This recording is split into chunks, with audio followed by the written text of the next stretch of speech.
Hi, Jamie. Yes, sir. Hello.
Troy Carr. Jamie Clapham. Here. Christine Stephenson. Here. Donna Moore. Here.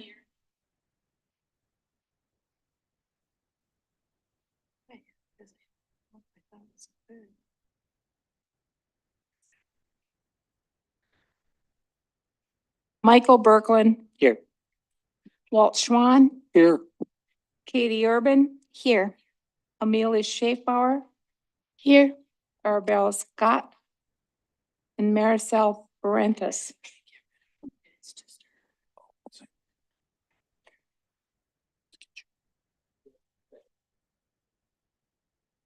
You talk again. I'm not on. There we go. We'll just hold on just a second till we get, this-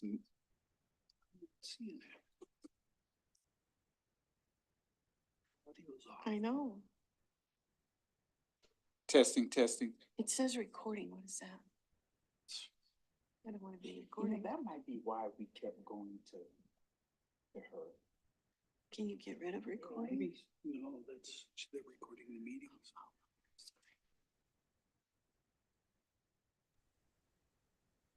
All right, we'll give it maybe a few seconds here and then. That usually lights up. Mhm.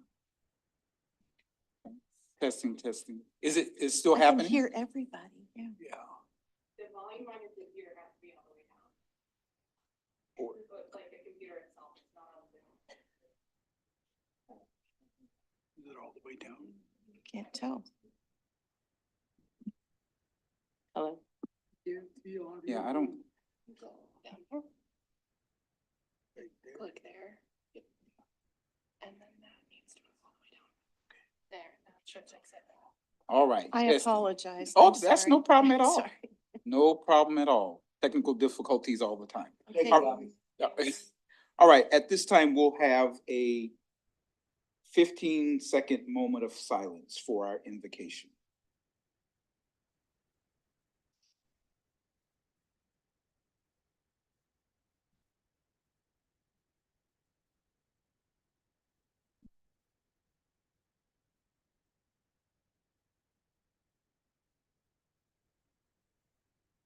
All right, thank you so much. I invite everyone to stand for our Pledge of Allegiance.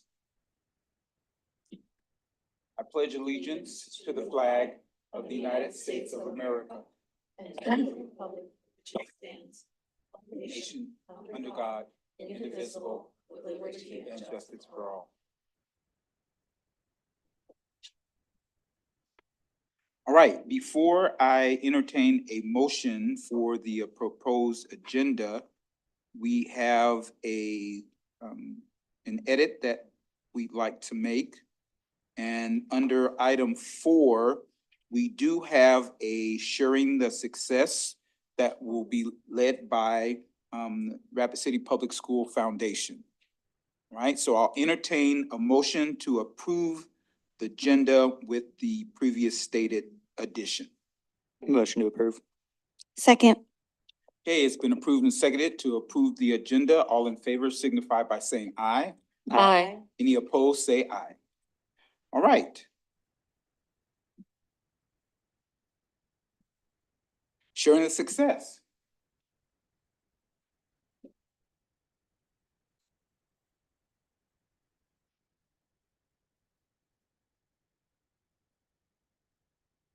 Hello, and thank you for having us. I am Sarah Hornick. I'm the Executive Director of the Rapid City Public School Foundation.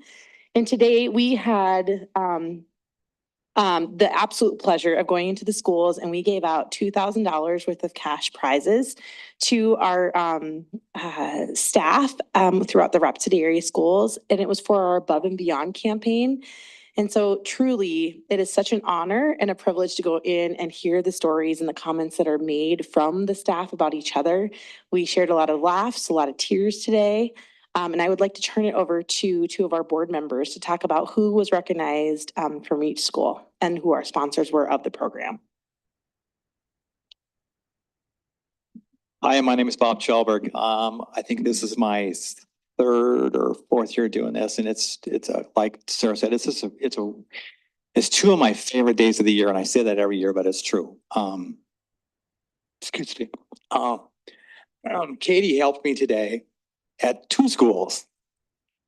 And it was really fun to have a school board member there because she can kind of see firsthand what it's like to see the reaction of these people when they do receive that gift. It's $50. But when you're in that classroom of kindergartners and they see that their teacher, was recognized for what they've done, it's a pretty cool feeling. So we're lucky that we've had some great sponsors through the years. This last sponsorship was a Murr Finance Company, which was, they gave us $2,000 out of our own pocket to do this. Last spring we had Blue Peak. They gave us $2,000, and then a year ago, Danny Manholt gave us $2,000. So it's money very well spent. I will tell you that if you ever want to have a great day, you are more than welcome to join us and hand out those checks. So I'm just going to read because normally what we do is that we read the names the night of the school board meeting. We found that it's more fun to surprise them so that they don't know that they get this money. So when you walk into the classroom, you knock on the door, they go, "Oh my God, what do I do now?" And we get to surprise them with that $50. So I'm going to read mine real quick. And so we had about 400 cards made out. And so thank you to everybody that filled those out. And I encourage more schools to participate because those teachers, I know would appreciate, and the staff and the custodians and the bus drivers and the print shop people and everybody, paraprofessionals, we give them out to everybody. And it's very, very fulfilling. So from Stevens, was Michelle Troublus, Tara Sutton, Jordan Seidel, Alyssa Norris, and Bob Julius. From this building here was Pat Wiley, who was the substitute. She's an awesome lady. So I was really happy that she had won also. And also to Tom Stewart. From the Academy was Dylan Falkers and Sean Binder, which is another great story that we've had that Sean had done with a grant of building motors, and people have gotten jobs through a grant that we had sponsored, and he built the motors, et cetera. So it comes full circle. At Central was Roddy Fenner. Caleb Dewar from Jefferson was Brenda Paulson. The print shop was Angela Buskerud. East is Maria Heiber. Rapid Valley was Carrie Mason and Katie Rosella. Valley View, I take that back. Katie is at Valley View. And also Daniel Gadino. Robbinsdale is Kelly Silbo and Lisa Bellion. And from South is Desiree McGaw. So thank you. I'm going to turn it over to Gretchen. She did the other half. Thank you. I'm Gretchen Burke, and Sarah and I delivered the other 20 to the different schools. And we gave at West Middle School, we gave to Sarah P. Field, an art teacher, Louise Hendricks, West Middle School math teacher, Leanne Remley, a secretary. And at South Park, we gave to Sarah Gross, Kristen Stewart, secretary, Sierra Packman, an Elsie Para, and Aaron George, a literacy specialist. And then at Knollwood, we gave to Rebecca Leeds, and a paraprofessional, Julie Westlick, a resource room teacher, Roxy Bell, principal secretary. And let's see, General Beadle, we gave to Steph Fisher, Sam Ray, a special ed teacher, Ashley this is at, General Beadle also, Ashley Davis, 5th grade, Paula Wright in music. And then at North Middle School, we had Brian Peterson, who's a custodian. And then at Lincoln, we had Marion Alexander in the workforce, Roy Stanford in maintenance. And at Southwest Middle School, we had Amanda Olson, who's a para. And at Corral Drive, we had Lori Trevelyan, a 1st grade teacher, and Lisa Armour, a secretary.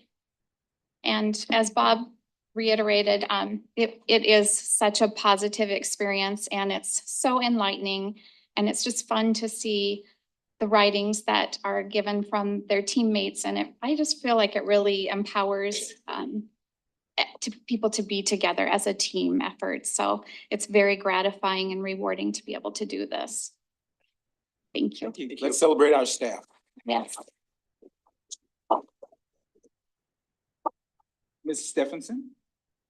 Yeah, I wanted to say thank you for doing that and thank you to all of you, Bob, Gretchen, Sarah, Katie, for taking the time to go out to the schools. It I'm sure was a very feel-good thing, but it's also a lot of your day. So much appreciated. That was very nice of you.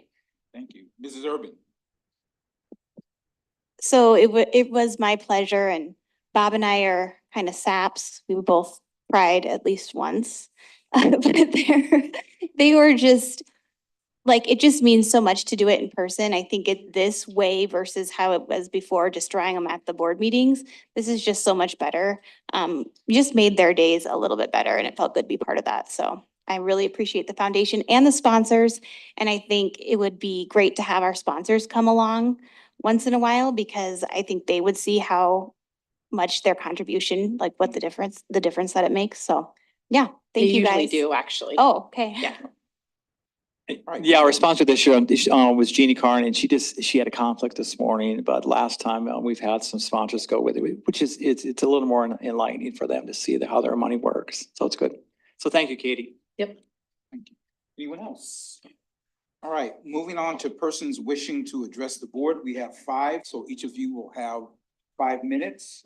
First up, we have Miss Megan Grass. I got a question. So my wife and I are together, we're speaking on the same thing. It has to do with our child. Okay. Can we speak together? Yes.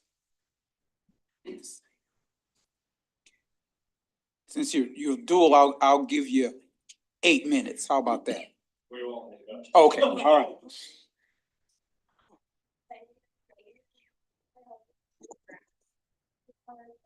Two type 1 diabetic children. Not very common at all. We're requesting that the school get more funding allocation so that each school can have a full-time nurse and or an aide. With the onset of COVID in 5 short years, there has been 16% increase in just type 1 diabetes. We are here to express the importance of each school having a full-time nurse. We understand schools are not medical facilities, but they are slowly increasing to become medical facilities. Reception staff cannot be cross-trained to do their jobs and watch over highly medical needs kids as well. It is not safe. For example, you have a diabetic child who's going hypoglycemic, which means their blood sugar is dropping to a very scary level. You have a child who's having an asthma attack, then another child gets hurt on the playground. They're going to panic because they're not trained to handle these situations. Let alone they do not have the medical knowledge how to prioritize. They do not have the medical background to know what to do in frightening situations. Having more nurses in the school system, 1 full-time nurse at every school, will help decrease 911 calls and ambulance rides. People cannot afford hospital bills. They cannot afford emergency bills or ambulance rides in this world today with how expensive it is. If we had a full-time nurse at every school, it would greatly increase the safety of all children. Not just the children with medical needs, but kids that get hurt on the playground or vomiting or not feeling well. Both of our children are diabetic, and just one diabetic is a lot, is a handful. Their blood sugar decreases. Blood sugar needs to be a certain number before every recess, as well as activity and exercises. In order to do this, their blood sugar has to be above 150 before every recess. They need enough carbs to counteract their activity. Activity can make their blood sugars drop. And when their blood sugar drops, it gets too low, they can start to have seizure activity, which causes brain damage. If their blood sugar starts to trend too low, they start to become not thirsty, which can cause them to slowly become dehydrated as well. Their blood sugar is too high, it can start to cause kidney, heart, brain damage, including brain swelling. And back to the seizure activity, that can even cause death. And this is only one diabetic child.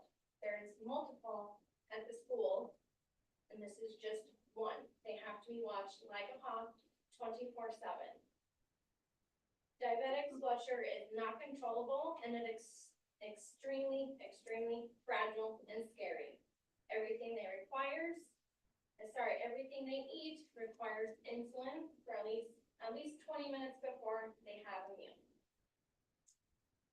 And snacks. They must drink plenty of fluids to stay hydrated and to figure out their ketones or extra sugars in their body, and to help their kidneys. The number of diabetic children is increasing every day, along with other medical needs in children.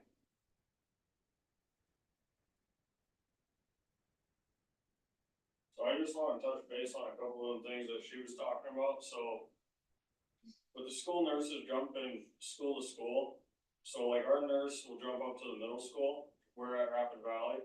So she'll jump up to the middle school, and if we have an emergency situation, we have to call 911. Okay, so who's closest, the nurse that's at a different school, or an ambulance, who's gonna get there first? A nurse, most likely. So, I mean, you're talking 15 minutes, I mean, this isn't just for our kids either, this is for all kids. There was one day that I had to rush from my house to the school because there was no school nurse there and the secretary did not know what to do, how to deal with it or anything. So I came from my house, went to the school, and I dealt with it. And in that time, there was a little boy that came in the office, his tongue was hanging out of his mouth, almost bitten off, clean in half. That's 2 cases right there that you have one emergency here and you got another here. There's no, I mean, and the nurse wasn't even there. So there needs to be either a nurse or an aide or something. I mean, I'm not even just an RN, but an LPN. That's half the wage of an RN. Or an aide, which we had during COVID, but I know that we lost the COVID funding and everything, but I mean, I don't understand why there's a budget on the health when this is little kids' lives. Innocent kids that are just trying to go to school and learn their education every day, just like everyone else. And again, not just our kid, but all kids within the school district. 10 years ago, there was a lot less kids with medical needs. And I don't know if it's COVID, which is causing medical needs, health problems in kids to skyrocket, but it is. And it's probably doubled since about 10 years ago. And one person cannot bounce between schools trying to cover more than one school at a time with a huge list of kids that have medical needs. Not only that, but they're trying to handle just the medical needs kids at that school, not including everything that walks through that door. You get kids who are not feeling good, sick, they got hurt on the playground. There absolutely needs to be a full-time nurse at every school because our nurses are getting stretched thin to the point of, who knows if people will start quitting because they're so overwhelmed. There's just so much that goes into play on all this that, I mean, we also know that certain people's hands are tied within this, but that's another reason why we're here. We've had a meeting with Amber last year and we had everything put into place. We sat down here, had a meeting with Amber, we had everything put into place, and then a new year rolled over and Amber's not here anymore. And it's like everything just fell apart. Our school nurse was jumping between all these schools, dealing with all these kids, and she just had enough. She had another job offer, and I mean, we can't be mad at that, but the fact is that we're losing good nurses because of all this that's going on. We're putting 1,600 kids on a single nurse. And when the nurse isn't at that school, the secretaries are actually working under the nurse's license. The secretaries aren't the ones that went to school for a nurse license. I mean, it's just a bad deal all the way around. And again, we're not asking for full-time RNs. It could be an LPN, it could be an A, or, specially trained within whatever they have that year. Because you can get trained up every year on certain things. But I think that's all we got. We're trying to help make a change, and trying to be a voice for all these medical needs kids that can't voice for them. Thank you very much. Thank you. All right, that was 1 and 2 speakers, so our third speaker is Mrs. Redbear.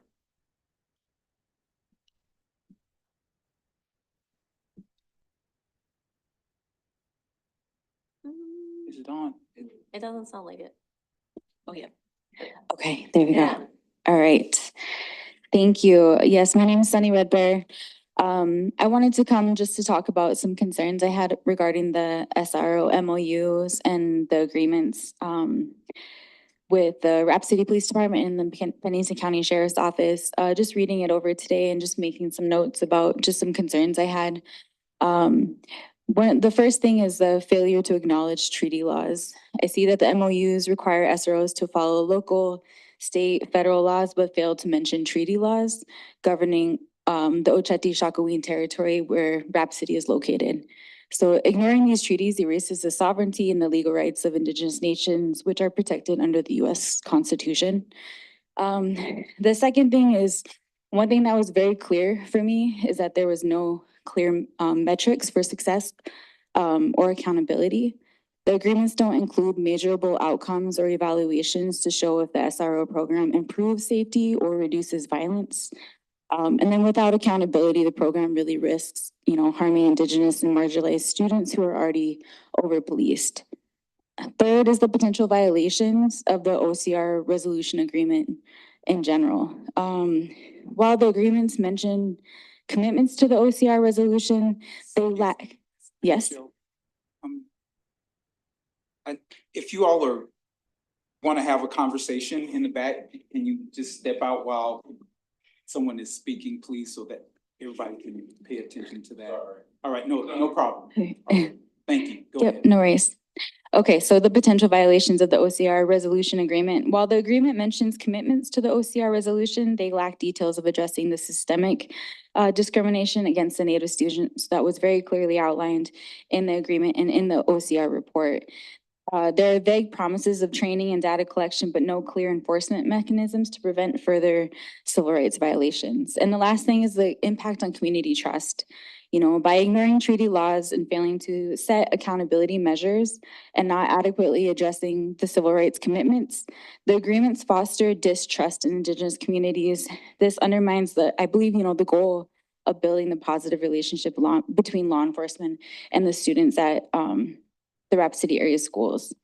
And so, not to pick it all apart without any suggestions, I would have 3 just recommendations for you is having a community oversight to prevent civil rights and treaty violations, include cultural competency and treaty law training for all SROs, and consult Indigenous leaders to ensure these agreements respect treaty obligations and student rights.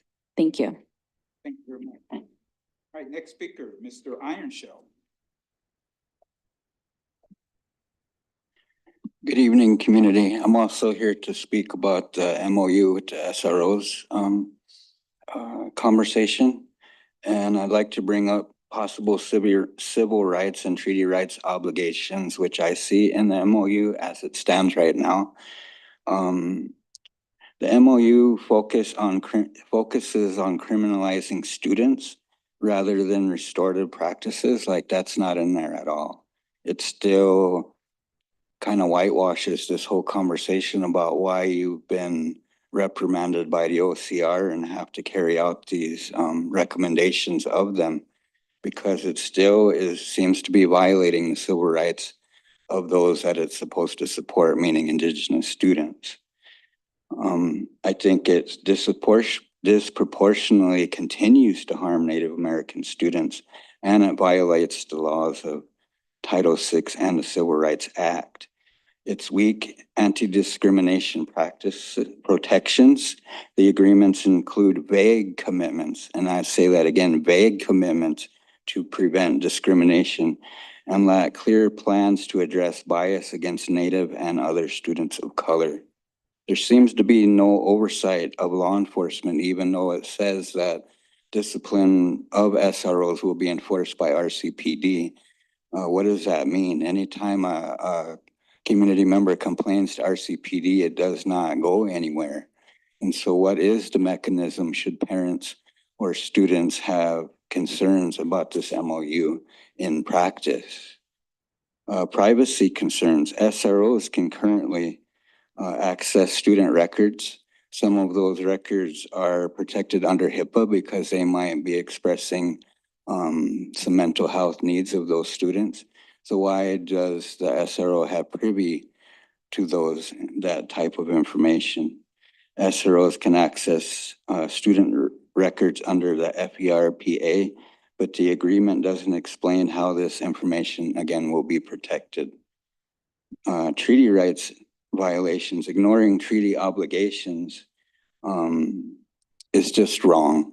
It's just wrong to ignore the conversation that needs to happen about what is sovereignty look like for these students in the school district. Indigenous treaty rights include the education and well-being of Native American students.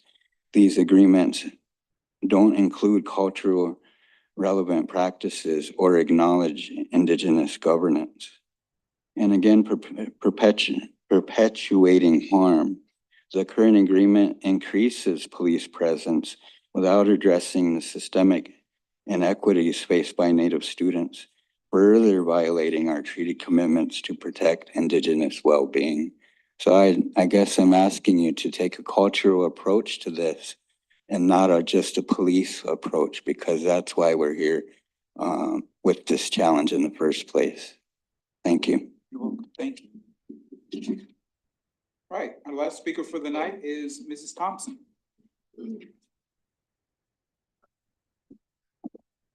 Move this thing. It seems like it's a little too close.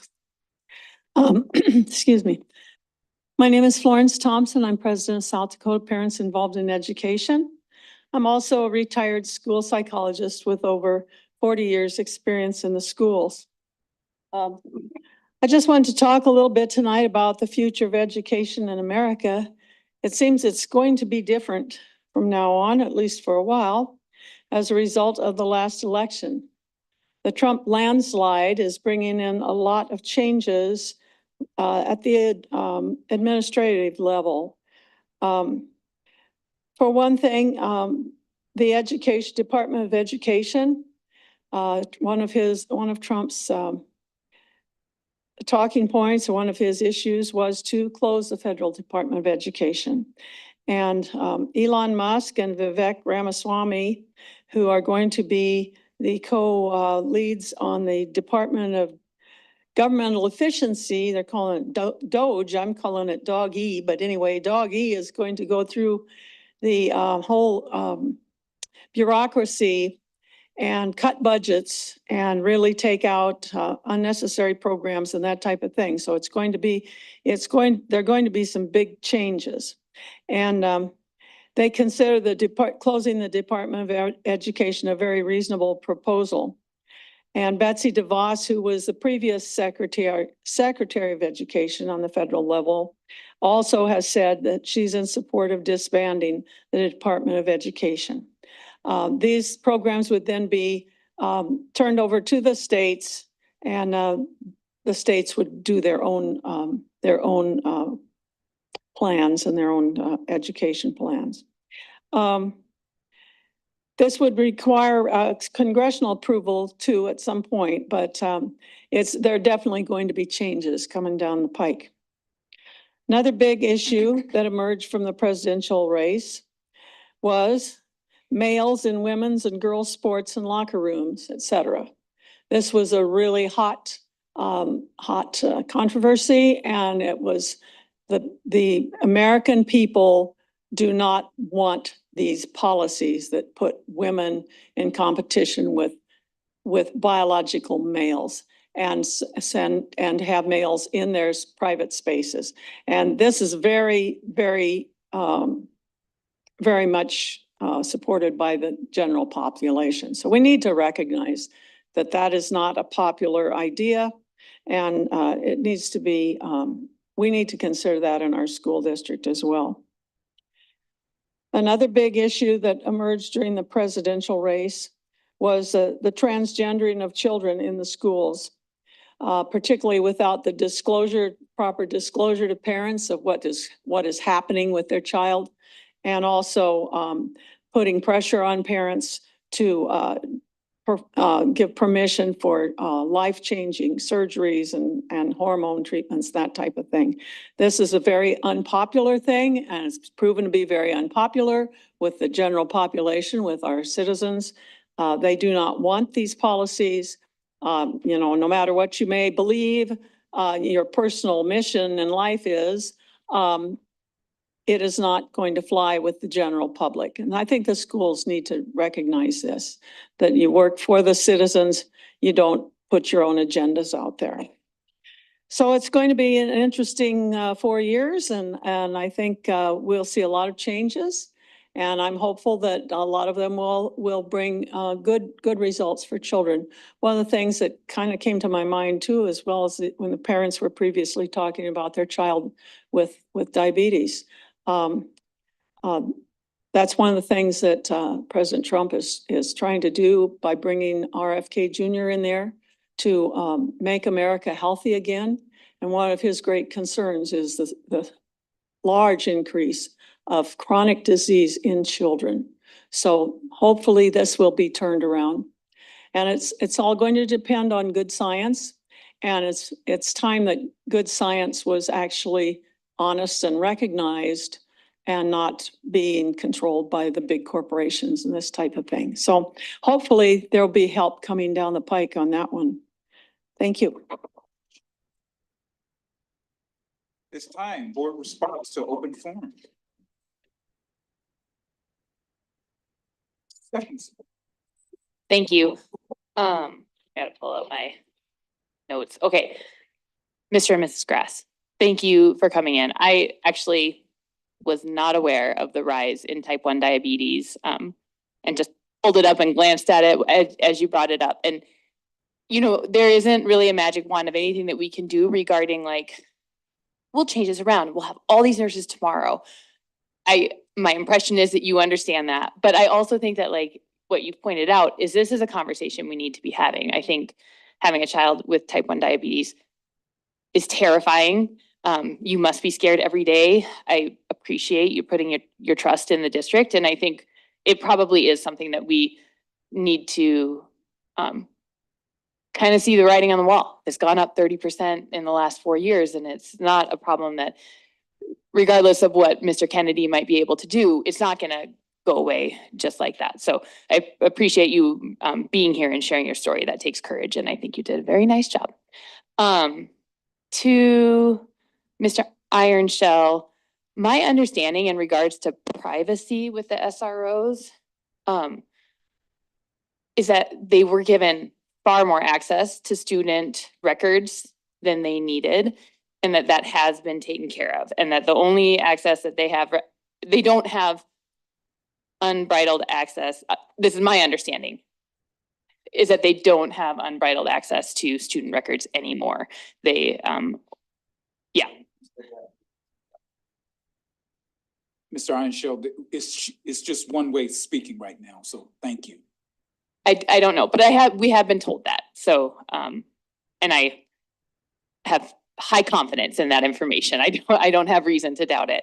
I want to explain, because I'm not sure that you guys will be around when we get to this on the agenda. I'm gonna vote yes for the SROs. And I wanted to say, I think that the overwhelming majority of people in this district, in this community, would like to have SROs in our schools. I share your concerns. I've heard your stories. I don't think the presence of SROs necessarily needs to be a civil rights violation against our Native kids. The perception that it's what's happening means that we have work to do, the SROs have work to do, but I don't think that accepting this MOU and allowing SROs to be in schools is automatically de facto a civil rights violation.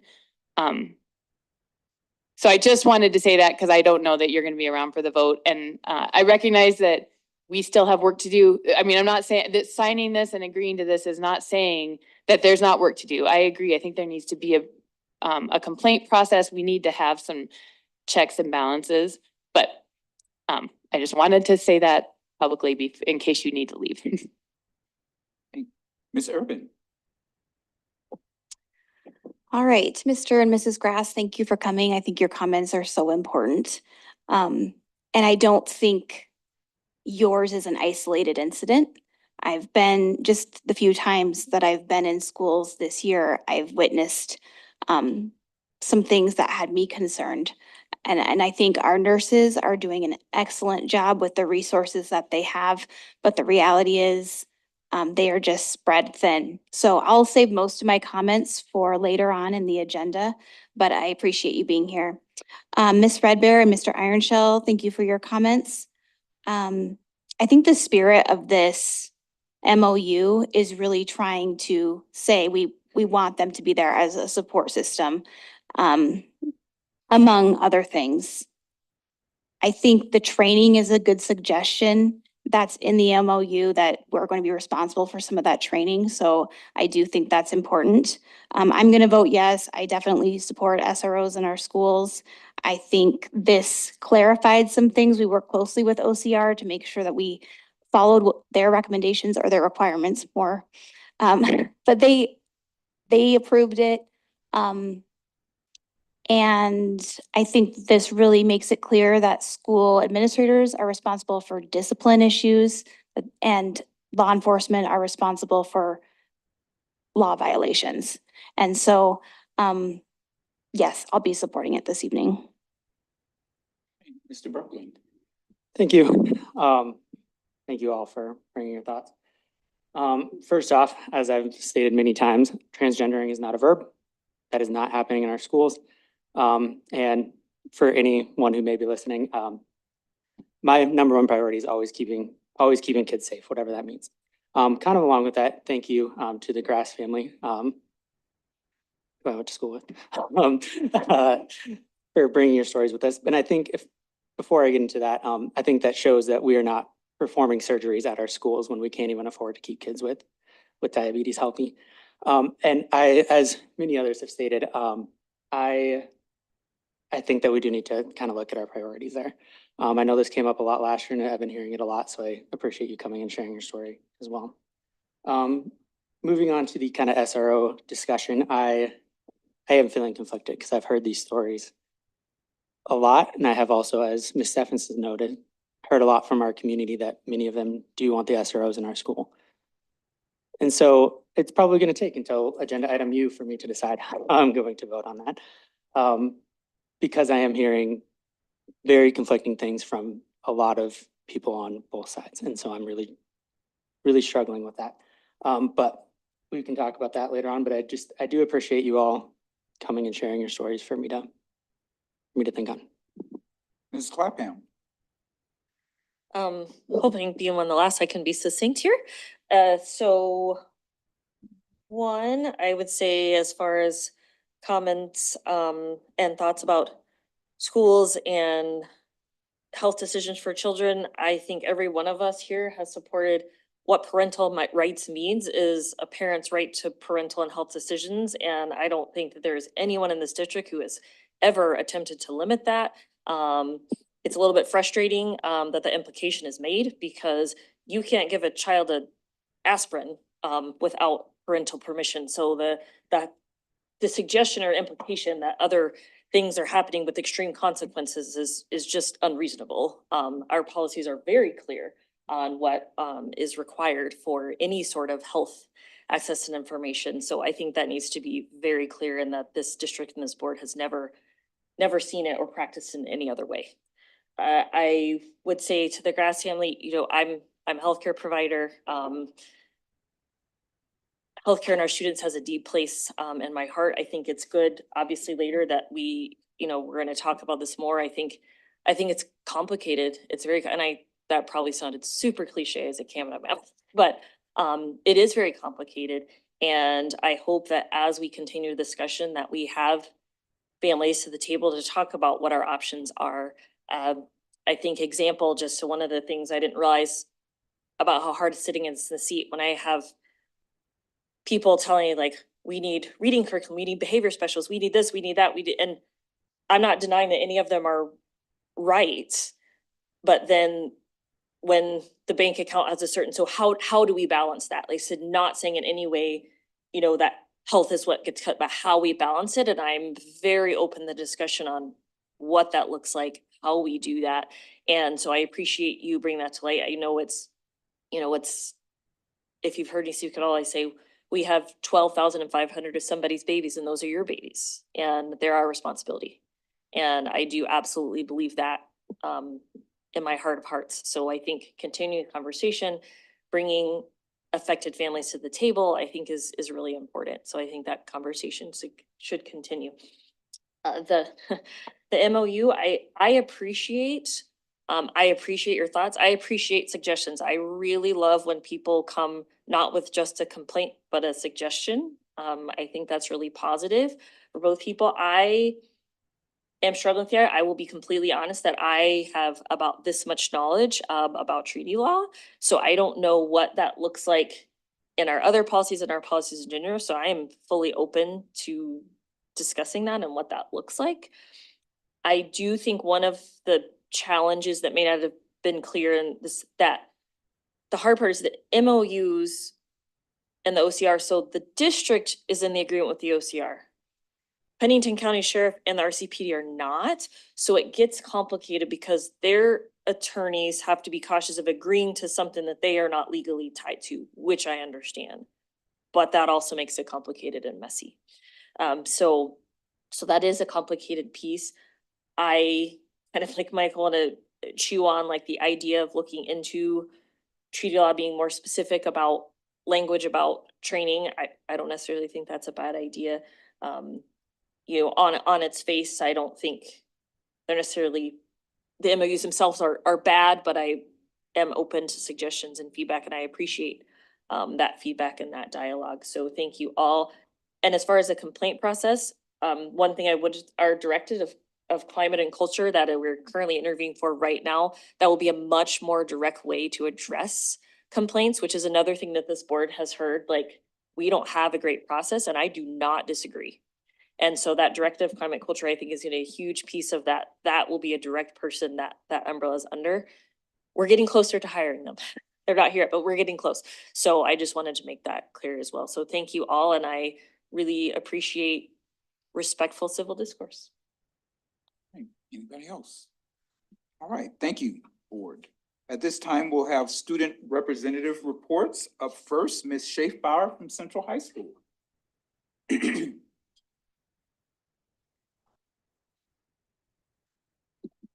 All right, good evening, everyone. I apologize for my voice. I'm just getting over a cold, so bear with me there.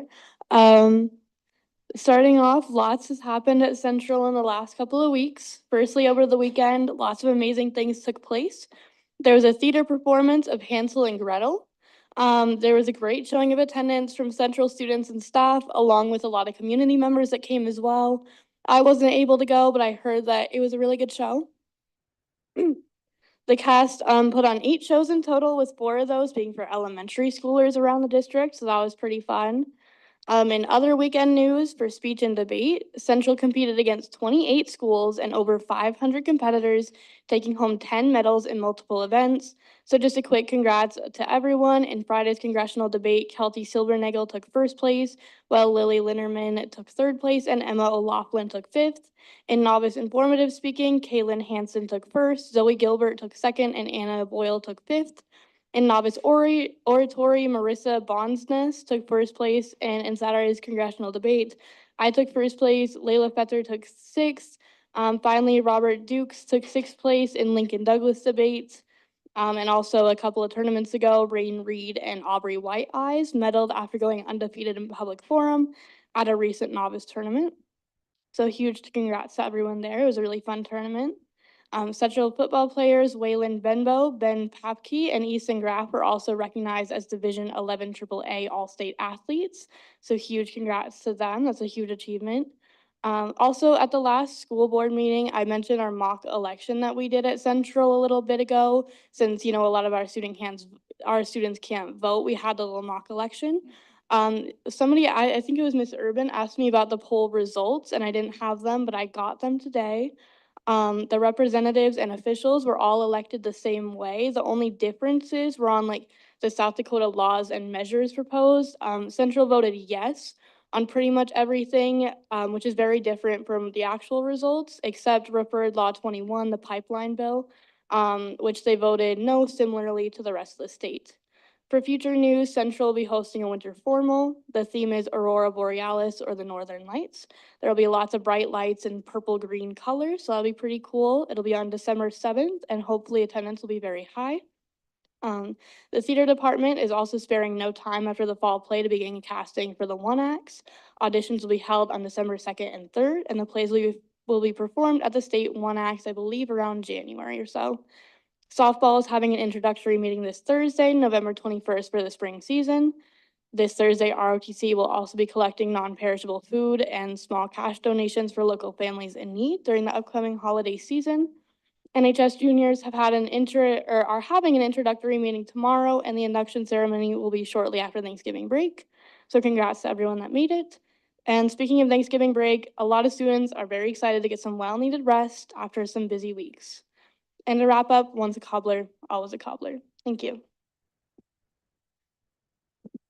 Yes, hold on. Go ahead. Ms. Stephenson. Oh, Amelia, I just wanted to say congratulations on debate. You were very briefly said, and I got first place. So I just want to call you out. You got first place. That's amazing. Congratulations. The other thing I wanted to share with you, and like while I have the mic, I can't imagine the logistics in opening up and getting elementary school kids down to Central to watch this play. And I'm just so grateful that people make that effort. Theater is such an important part of my life, not as an actress, but as a spectator and audience member. It's so important, and I really love that people who don't have to take the time to make this happen for our elementary students. So if you can share that with Mr. Spector and with everybody. All right, Ms. Urban. I just wanted to say that I went to the jazz band concert and I watched you kill it on bass. And just in general, our jazz band and choirs were unreal. They're so talented. So good job. Anybody else for Ms. Schaefbauer? All right, up next, Ms. Scott from Stevens. Good evening, everyone. As the Raiders are gearing up to take off a week for Thanksgiving, we are very busy with lots of school events. So first, congratulations to the following members of Raider football who made the ESD All-Conference team: Jack Day, Elias Gillen, Luke Hanslick, and Cooper Myers. And then additionally, congratulations to the following of Raider football who are all area football AAA/AA recipients: Kalen Brooks, Jack Day, Elias Gillen, Luke Hanslick, Austin Pigman, and William Waddell. This is an amazing achievement. We're very proud of them. And similarly, 10 of our Raider athletes signed their national letters of intent on Wednesday, November 13th in the Stevens High School gym. There was a wide range of sports and colleges that the athletes committed to. Many people came to support their commitments to their athletic and academic careers at institutions of higher education. Congratulations to our Raider athletes. And furthermore, there were wrestling tryouts on both Tuesday and Wednesday of last week, and it looks like there were great turnouts for both days. So we're looking forward to a great wrestling season. Girls basketball tryouts will be held on November 22nd and 23rd. That's this Friday and Saturday. Friday is 4 to 6 p.m., which is all levels of players. Saturday is 8 a.m., also all levels. And then noon is 9th grade only, and 2 p.m. is 10th to 12th grade only. At 6 p.m., there will be make and cut letters. All of this held in the Stevens gym. So if you have any young family members or family friends at Stevens that you have in mind who are thinking about going out for the basketball team, please tell them they're welcome. The team is always wanting more people to join. Furthermore, our Raider volleyball team traveled to Brandon Valley to take on the Brandon Valley Lynx in the SODAC 16 playoff match on November 14th. They fought hard for an end result of 1-3. These girls had an amazing season despite having many seniors graduate last year, and they always had amazing attitudes and teamwork on and off the court, so we are very proud of them. So switching gears, our Student Leadership Advisory Council led the cause for a school-wide Kindness Week. The Kindness Week is this week, November 18th through 22nd. This includes an Acts of Kindness wall on Monday where students grab a sticky note from any teacher and then write about a kind act they've either received or done, and they just stick it on the window in one of our most busy hallways in the school. So next Tuesday is Gratitude Center Day, which was today, where each student writes a thank you note to a staff or faculty member, and then they turn it into their teacher to get delivered by the office to all of them, which is a really nice thing to just appreciate all of our staff. And then Wednesday and Thursday are the Be Kind to Your Campus event during fourth and fifth period lunches. Students get to grab a slice of pizza from the office and then pick up their cleaning supplies and then head out to the surrounding areas to keep our campus clean and show some kindness to our facilities. So that's a positive thing that Stevens is doing this week. And on another positive note, Stevens High School has just received some data about enrollment in AP courses. In 2023, Stevens had 716 enrollments in AP courses, given that one student may be taking more than one course. And in 2024, Stevens has 731 enrollments. Combined with Central, the enrollments have also increased by 74 as well. So we certainly have many hardworking students in our high school. The auditions for Raider Rarities were at 1 p.m. on November 16th at Stevens. The real performance of Raider Rarities will be at 4 and 7 p.m. on November 21st and only 7 p.m. on November 22nd in the Milo Winter Auditorium. Please come. We would love to have you there. Lastly, we chose Mrs. Jennifer Rorick as our teacher spotlight this week. Mrs. Rorick teaches Spanish 2 and Spanish 3. She has been in academics for 19 years and at Stevens for all 19, which is very impressive. Mrs. Rorick always knew she wanted to work with kids because she loves their energy and imagination that she gets to enjoy every day. She loves teaching Spanish because of not only the language, but also the cultural aspect, and she particularly likes teaching young minds about the world. In her free time, she likes to hike outdoors and spend time in the hills with her family. I had Mrs. Rorick for 2 years, and I can certainly say she makes a great contribution to the school and has helped me become so passionate about the Spanish language. And so we just want to thank Mrs. Rorick for all that she does for Stevens. We are very proud of her. That is all I have for y'all today. As always, thank you for your attention and go Raiders. Thank you very much. Ms. Clapham has questions or statements. Ms. Scott, thank you so much for a very thorough report. I just wanted to point out, it's so wonderful to have you guys here because I think sometimes the community doesn't get to see. You guys give us a window into what's happening, and one of our community members, talked about character and the fact that you guys are doing kindness and gratitude, and that is happening in our schools. And I know that. Obviously I'm in schools a lot more than the typical person, but it's really good to hear that and good to see that in our high schools. And also I think just the effect of, there were some adjustments made to how advanced placement and advanced learning, and the fact that in this first year we have increased enrollment, I think says here's a response to an action. So I just really appreciate you sharing that. And I said, and it gives us a window into things that sometimes we don't necessarily have if we don't have you guys. So thank you. All right, Ms. Urban.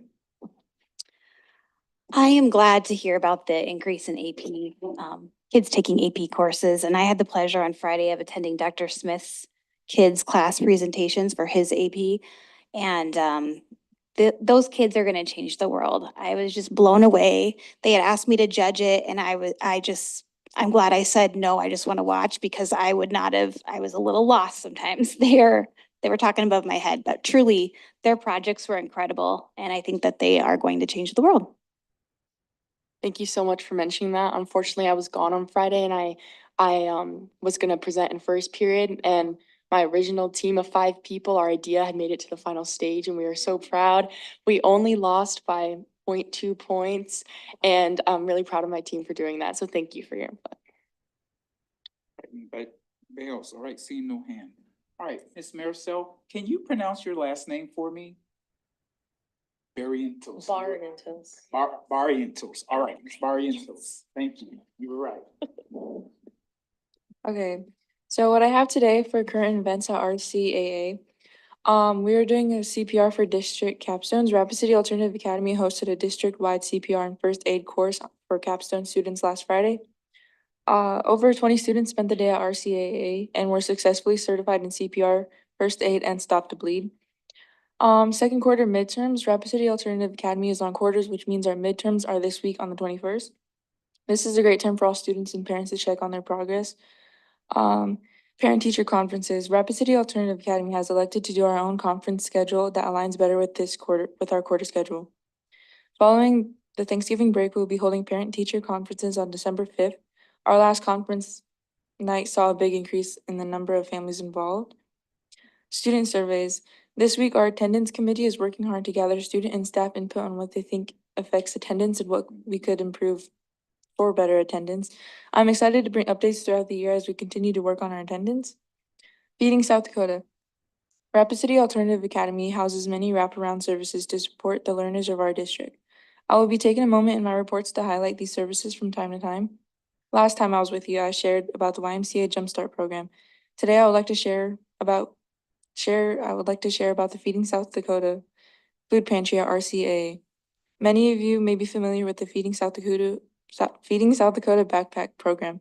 Feeding South Dakota identified that despite the benefits of the backpack program, it does come with limitations. As learners grow older, stigma increases and many times need increase. Eventually, the backpack is not adequate for high school learners. This is why Feeding South Dakota started the school food pantry program. It is able to better target this age group and their nutritional needs. The school food pantry at RCAA provides food for learners and their families. Being located right on the school grounds makes it easy to access food assistance. I'd like to publicly thank Feeding South Dakota for all their dedication and support to our families. On the third Thursday of each month, which is this Thursday, the 21st, the food pantry at RCAA is open after school to any families with students in the district. Thank you to our district community relations manager for getting the word out district-wide about this opportunity. Addressing agenda items. Agenda item 12A, I would like to address one item I saw on the agenda for tonight. Item 12A on the adoption of the student school board. On behalf of the student body at RCAA, I would like to give a report of this proposal. At my school, we work on implementing our 6 Ps, which is to participate. We see this as an important way that students district-wide can engage in their education. Closing. In closing, I'll remind you of our school-wide expectations at Rapid City Alternative Academy. Be respectful, be present, be courageous. I would also like to wish you all a happy fall break and hope you find some rest and joy within that. Thank you. All right, thank you. Thank you very much. Any questions or comments for Mrs. Barrientos? All right. Oh, Yeah, yes. I mean, you got me. Thank you. I appreciate your whole report. I really appreciate the spirit of service and involvement in community that is in there. The other thing that I wanted to mention to all of you, I really love that you picked an agenda item and said what you thought of it. Obviously, never a requirement, but like how good for us to hear that. So I really appreciated that you did that. Thanks. All right, Ms. Urban. I really appreciate that you are highlighting different services. The Jumpstart program, I did not know about, and I'm just so excited that that exists. And I also think the food pantry is so important. I believe we have somewhere around 600 homeless students in our district, and a lot of them are, in high school and they're couch surfing and they have a lot of needs, and that really is such a great resource for those kids. Thank you for your report. Ms. Clapham. Mrs. Clapham. Wonderful report. I just want to see again as a window into, I think it's fantastic that we use the term we loosely, we're not doing, but that your school is looking into attendance from a student standpoint. Again, I think there was a lot of negativity attached to the OCR and talking about like, we didn't do this right, we did it. But I appreciate that it's an opportunity, and I think we're using those opportunities to say, okay, students, what is going on as far as attendance? So I was really excited to hear that, and that you guys are doing, because you guys know better than any of us up here, what's happening. So I was really excited to hear that, and glad that your schools and that conferences are being better attended and getting our families involved, and that every piece of research out there says the more families are involved, the more success we're going to have. So I was really excited to hear that. So thank you for sharing the positive things, and that your school is doing the work on things we as a district are trying to do better. All right, thank you very much. All three very good reports. Thank you. At this time, we'll have a report from our acting superintendent. All right, good evening, board members. A few things happening for your awareness.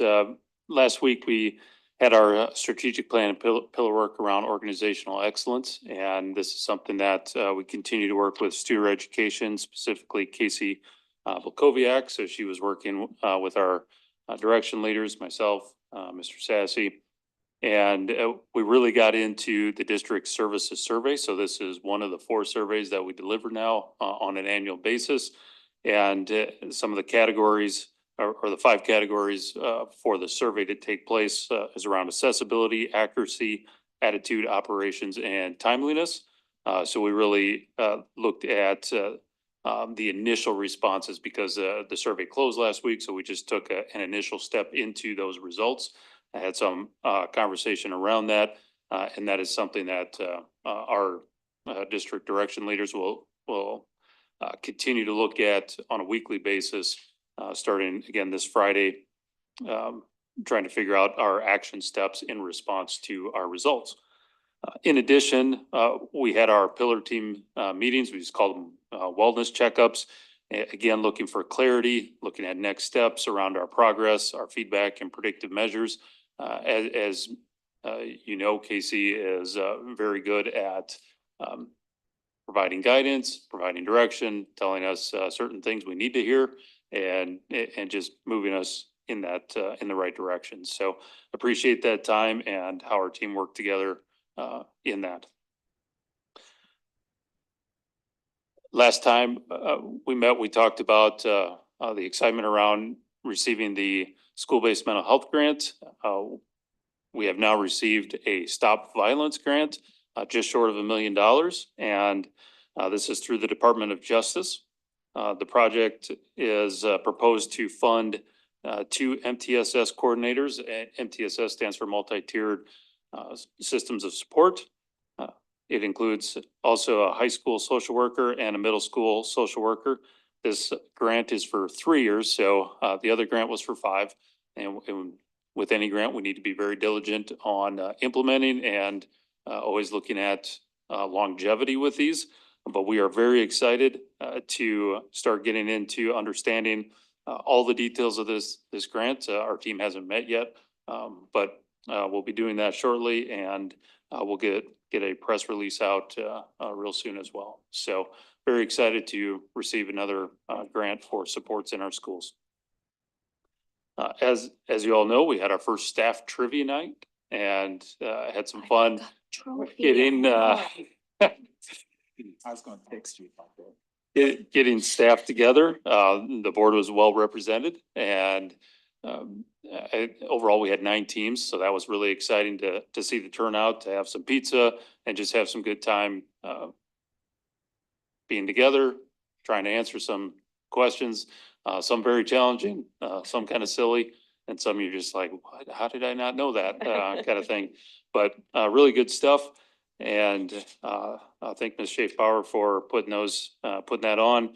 Our next one is December 15th, I believe is the date, and we're going to do a staff movie night. So just to get that on your radar. And Dr. Strasser? Yes. I know I know you said that the board had great participation, and I know that there were awards given. Can you just remind us, just let us know who came in first place? I think the community will be interested in wanting to know that. Well, let me say it was a very hotly contested evening. And one of the cool things was we had awards on the top end and on the other end. And so a lot of awards given out, and I believe it came down to a tiebreaker, by the way. And the board teacher student was the team name, BTS, and yes, we have members in our audience at the table who performed rather well. And For the record, it was the student who came up with the tiebreaker response. We have to give the credit to the student. She did answer the tiebreaker correctly. That was on us. yeah, so very, very fun evening, and appreciate your participation in that, and hope we get more people out for our next one. So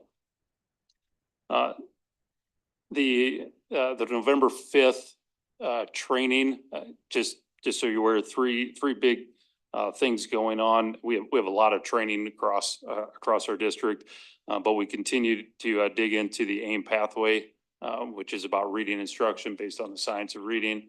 So that's a huge thing that encompasses our K-5 and then our ELA teachers. So pretty much every PD opportunity is around that for those teachers. Certified staff are at RCAA, our program, the discovery curriculum that we've implemented this year. We were able to have some more follow-up with that implementation, and as well as at the high schools, bringing in responsibility center discipline. We had 2 individuals here leading our staff through the next steps in those implementations, just working on how do we do quality behavior management through how I learn and skill development for our teachers to work with our kids in appropriate ways. So very excited for those things that are taking place. Again, those are kind of the bigger ones, knowing that our staff has a lot of training going on those days.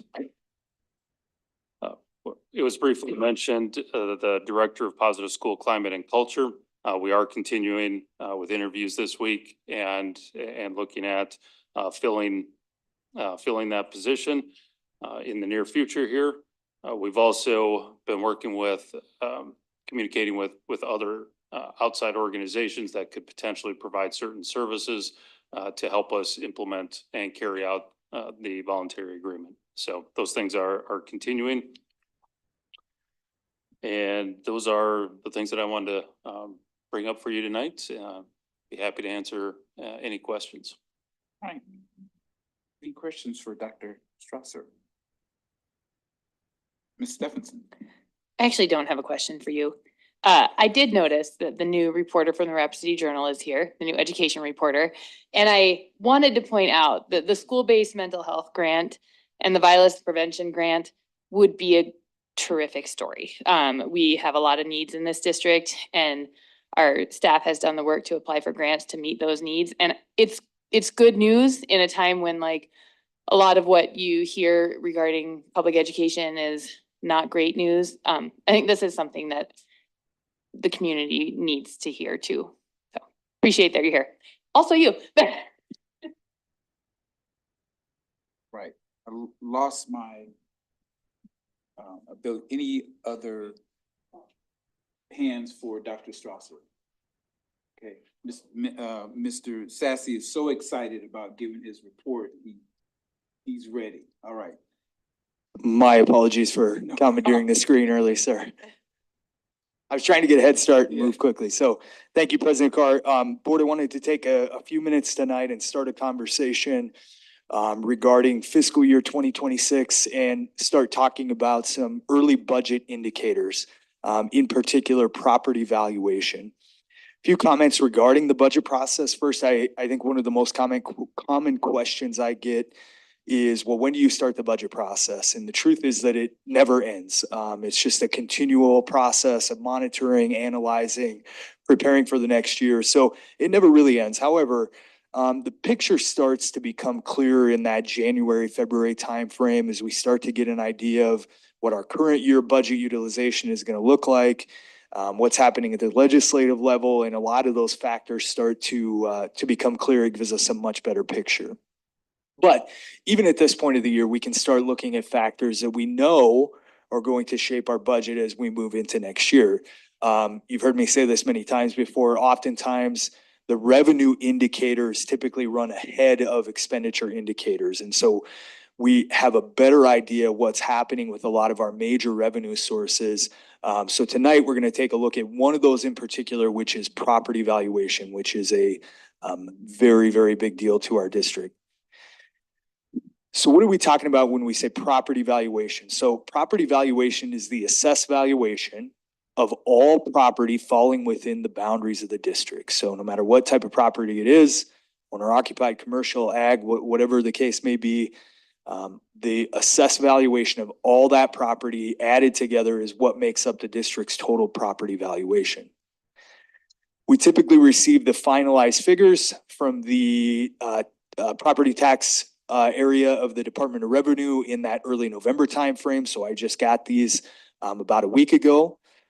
The reason it is so important is because in large part, it determines the movement of the district's property tax revenue. So if we see increasing valuation, typically that means property tax revenue going up, and the same is true in reverse. Also, property tax revenue makes up 62% of the total revenue in our major funds. So general fund, capital outlay, and sped. If you add all the property tax revenue together for those funds, it makes up about 62% of the revenue in those funds. And again, the reason it's so important is that valuation movement has a major impact on the budget. So let's talk about, as we move into Pay 2025, which is of course next calendar year, what is happening with the district's valuation. So the trend, as you recall from previous conversations, is we've seen very, very strong property valuation increases over the past 7 to 10 years here in the district. And that trend is not changing as we move into 25. We see another strong increase in valuation, increasing about 9.77% from Pay 2024, which brings the district's total valuation up to about 13.7 billion. And just so you don't think I'm making that number up, this is the school valuation worksheet that comes directly from the Department of Revenue. Of course, we have areas of both Meade and Pennington County that fall into the district's property boundaries. And ultimately, total district valuation for tax purposes, about 13.68 billion. So if we back the scope up and we look at valuation from a 5-year period, valuation has increased 58.11% over that 5-year time period, which is huge. That's a lot. From a 5-year average standpoint, that puts valuation increase at about 11.62% per year. So very, very rapid property valuation growth here in our district. To give you an idea of what that looks like in terms of the actual revenue that it's pushing into our major funds, the Pay 25 general fund local effort estimate at this point, now this will get tweaked and could change a bit, but at this point is about 51.3 million. And that's a 1.59% increase over last year, Pay 24. The question you're probably asking yourself, which is the right question, is if valuation is increasing 9.77%, why would the local effort in the general fund only be increasing 1.59%? Which is the right question. It has everything to do with the levies that are changing, that are set at the legislative level per valuation category. So as levies get tweaked and changed, it has a major impact on what's actually happening as the revenue goes. So you cannot draw a straight line from total valuation increase to revenue increase at that level because of the way that those levy tweaks and changes will impact those particular funds and the way that the formulas are set up around those funds. So again, 1.59% over previous pay year, a 35% increase, however, since Pay of 20. So again, not straight line from total valuation increase, however, an aggressive increase as we back up and look at that over a 5-year period. On the SPED side, the Pay 25 local effort estimate is about 20.4 million, about a 3.77% increase over Pay 24. And again, SPED benefiting greatly since Pay 20 with a 58.73% increase. So again, rapid valuation increase leads to not a straight line, but certainly an increase in revenue. I think the key takeaways around these areas are, yes, property valuations are increasing. Yes, that drives new property tax revenue into the district. However, we should include a big asterisk behind that line because of the complex interaction between tax revenue, enrollment, and the state aid formula.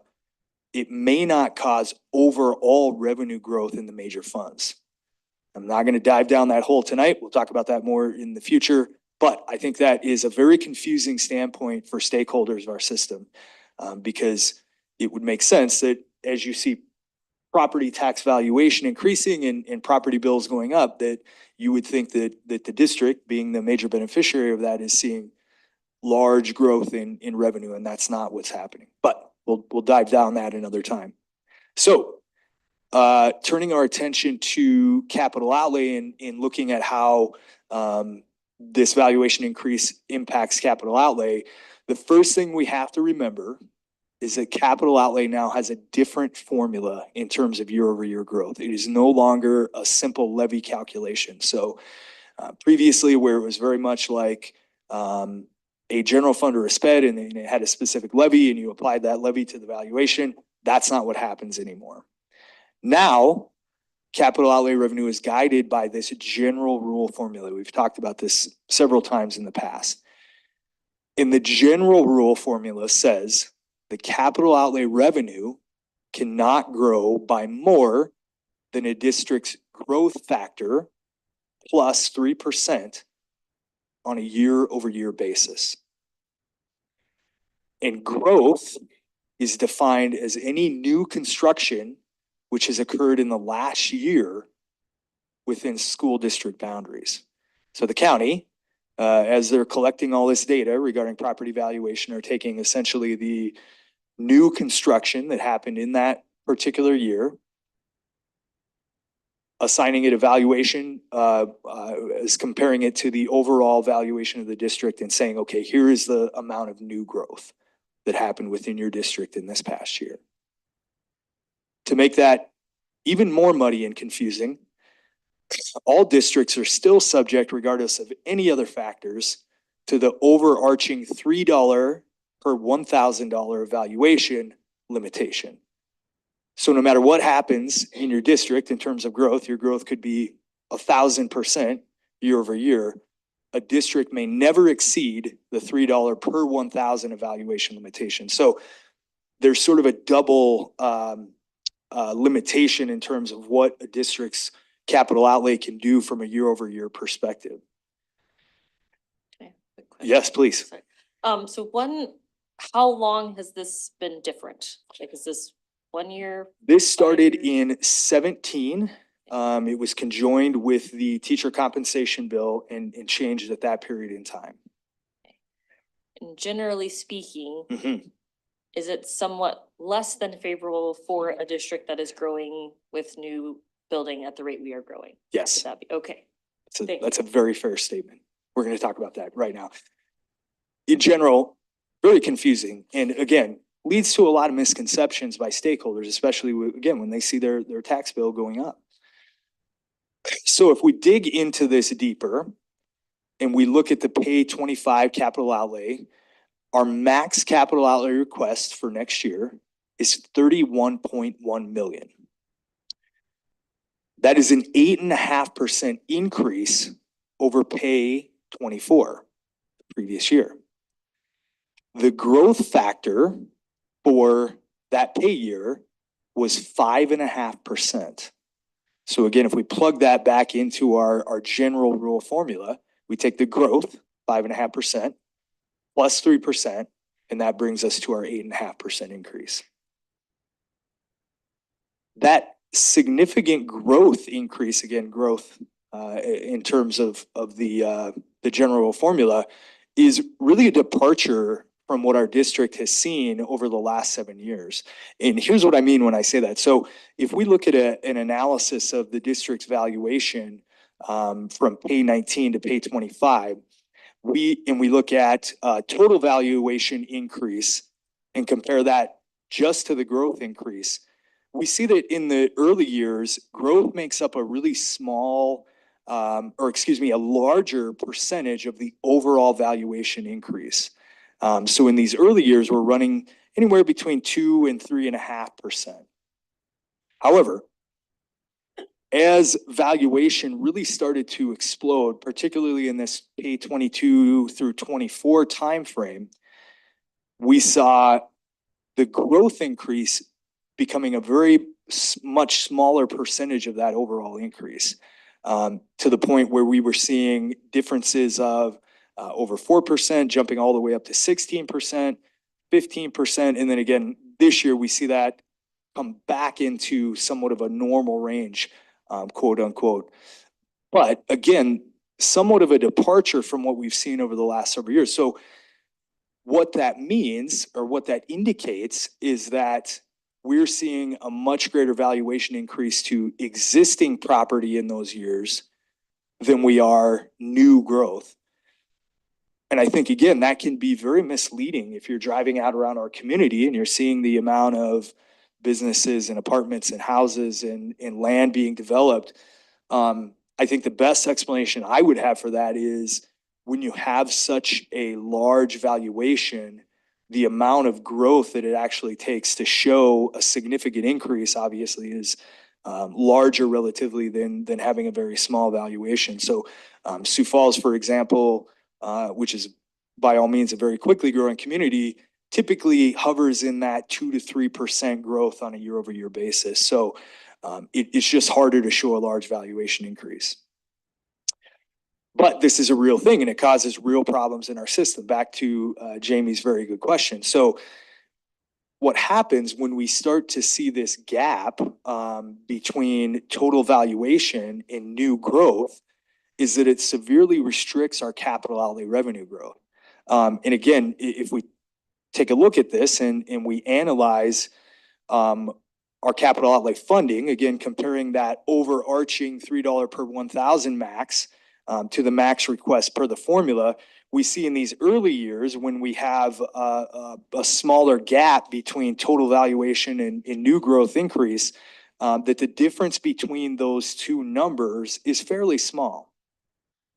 However, as we start to get into the pay years where we're seeing a greater gap between total valuation and new growth, we start to see that figure widening significantly.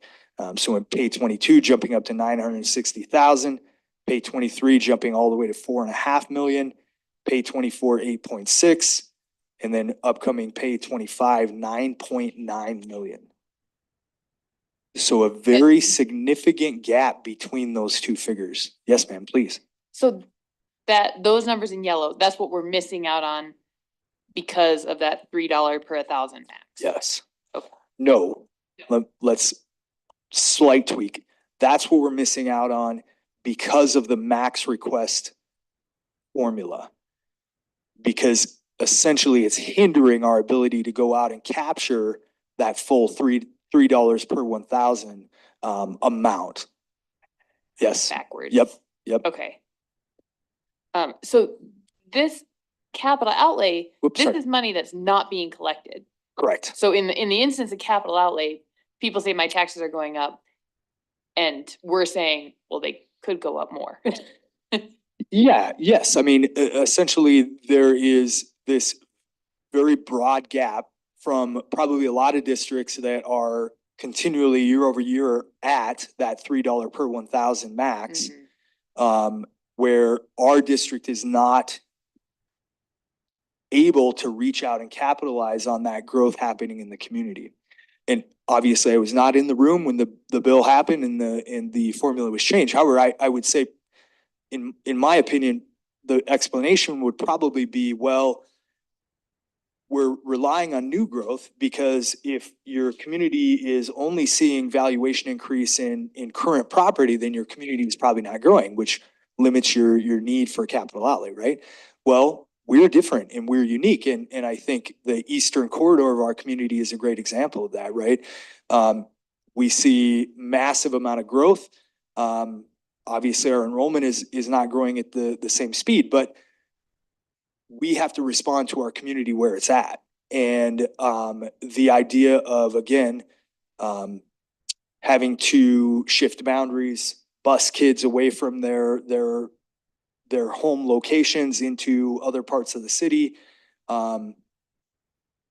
is a real operational issue. And so I would argue that we have these unique factors that if we could reach in and access that gap, that would really help our community, even though we're not necessarily seeing new growth the way that would favor this formula.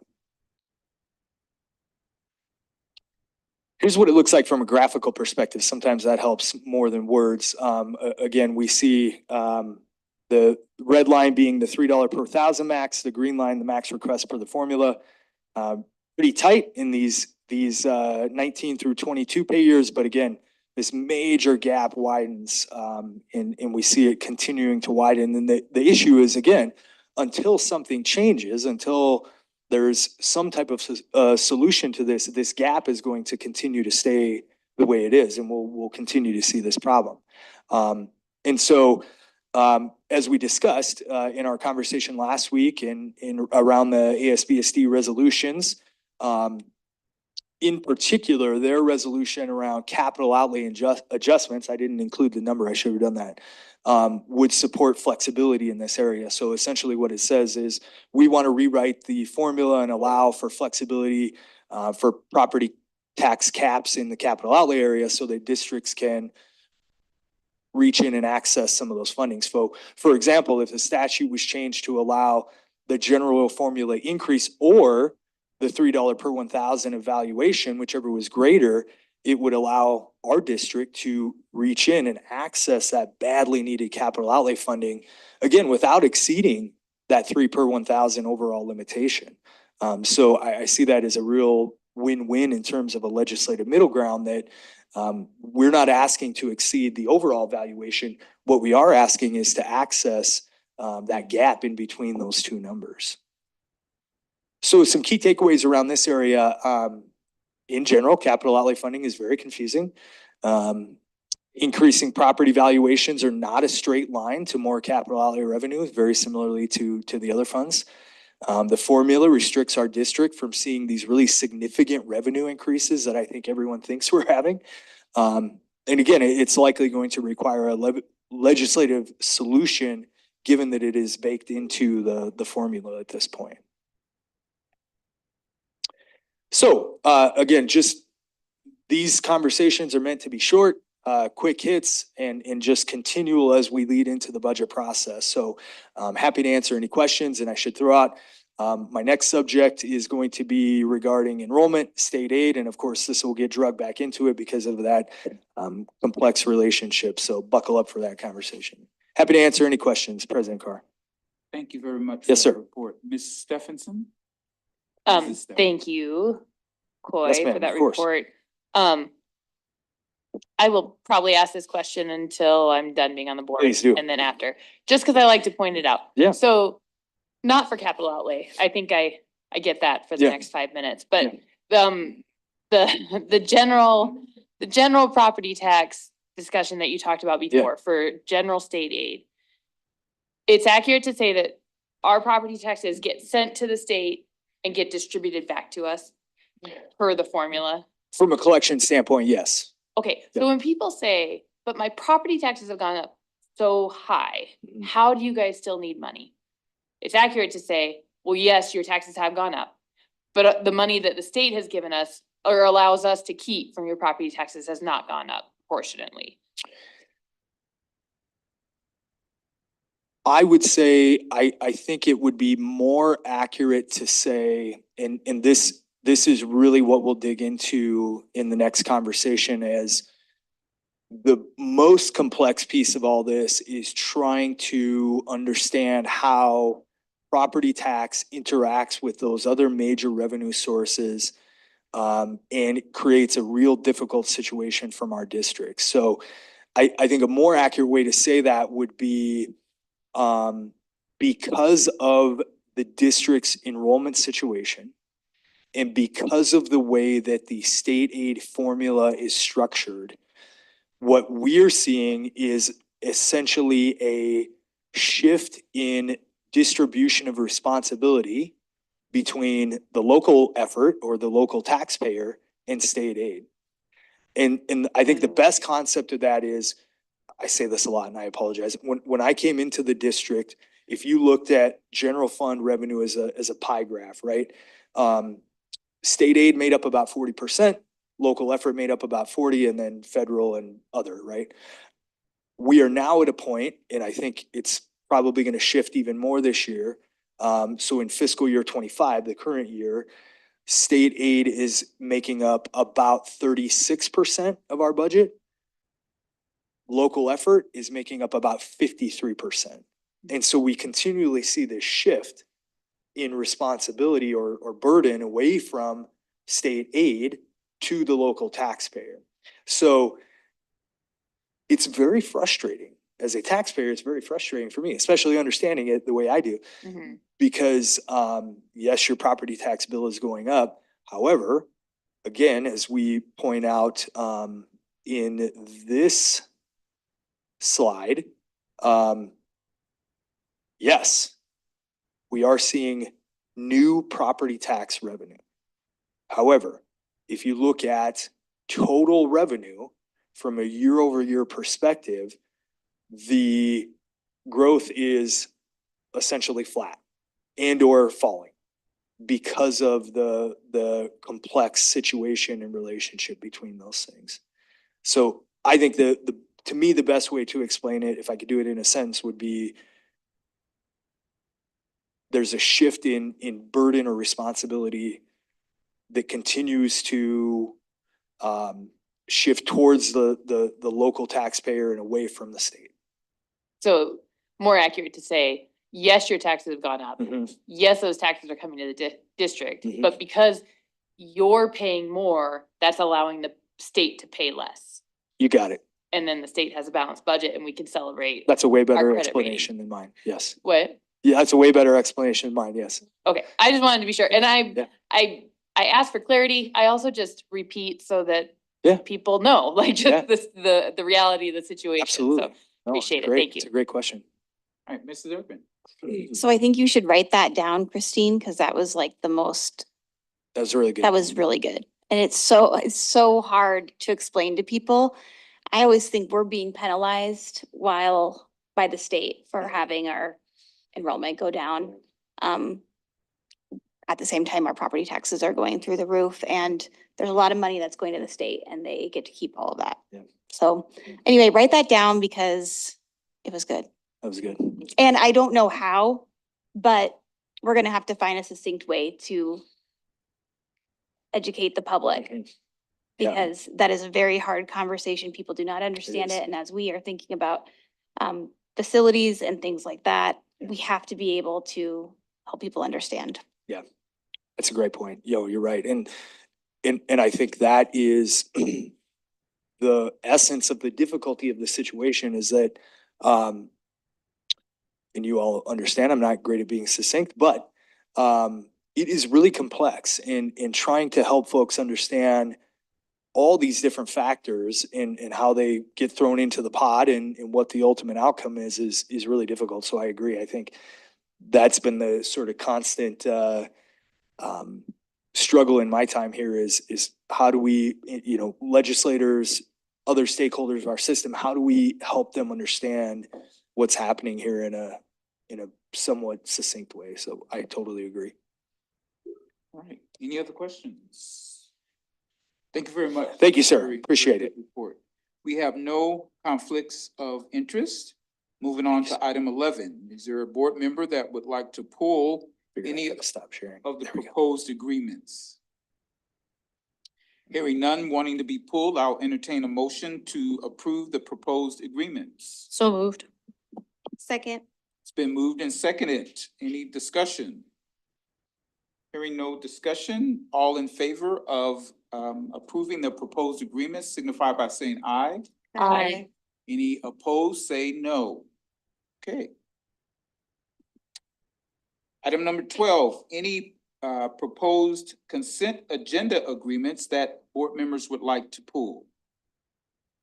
I'd like to pull item uniform. Okay. Any other item? Hearing none, I will entertain a motion to approve the proposed consent agenda except for item uniform. So moved. Okay, it's been moved and seconded. All in favor signify by saying aye. Aye. Any opposed, say no. Okay, I will entertain a motion to approve the voluntary resolution agreement between Rapid City Area Schools and OCR. So moved. Second. It's been moved and seconded. Discussion. Yes, being frank, I'm really struggling. I think I think we've been going through these MOUs for a long time. I think no matter what they look like, they're never going to be perfect in the eyes in certain portions of the community. I have struggled with the timeline that was given to us at the OCR. So it's like the stakeholder committee was promised, but then the stakeholder committee doesn't actually have any say because it has to be approved by the OCR first. And so it's this really strange tug of war. And I don't know,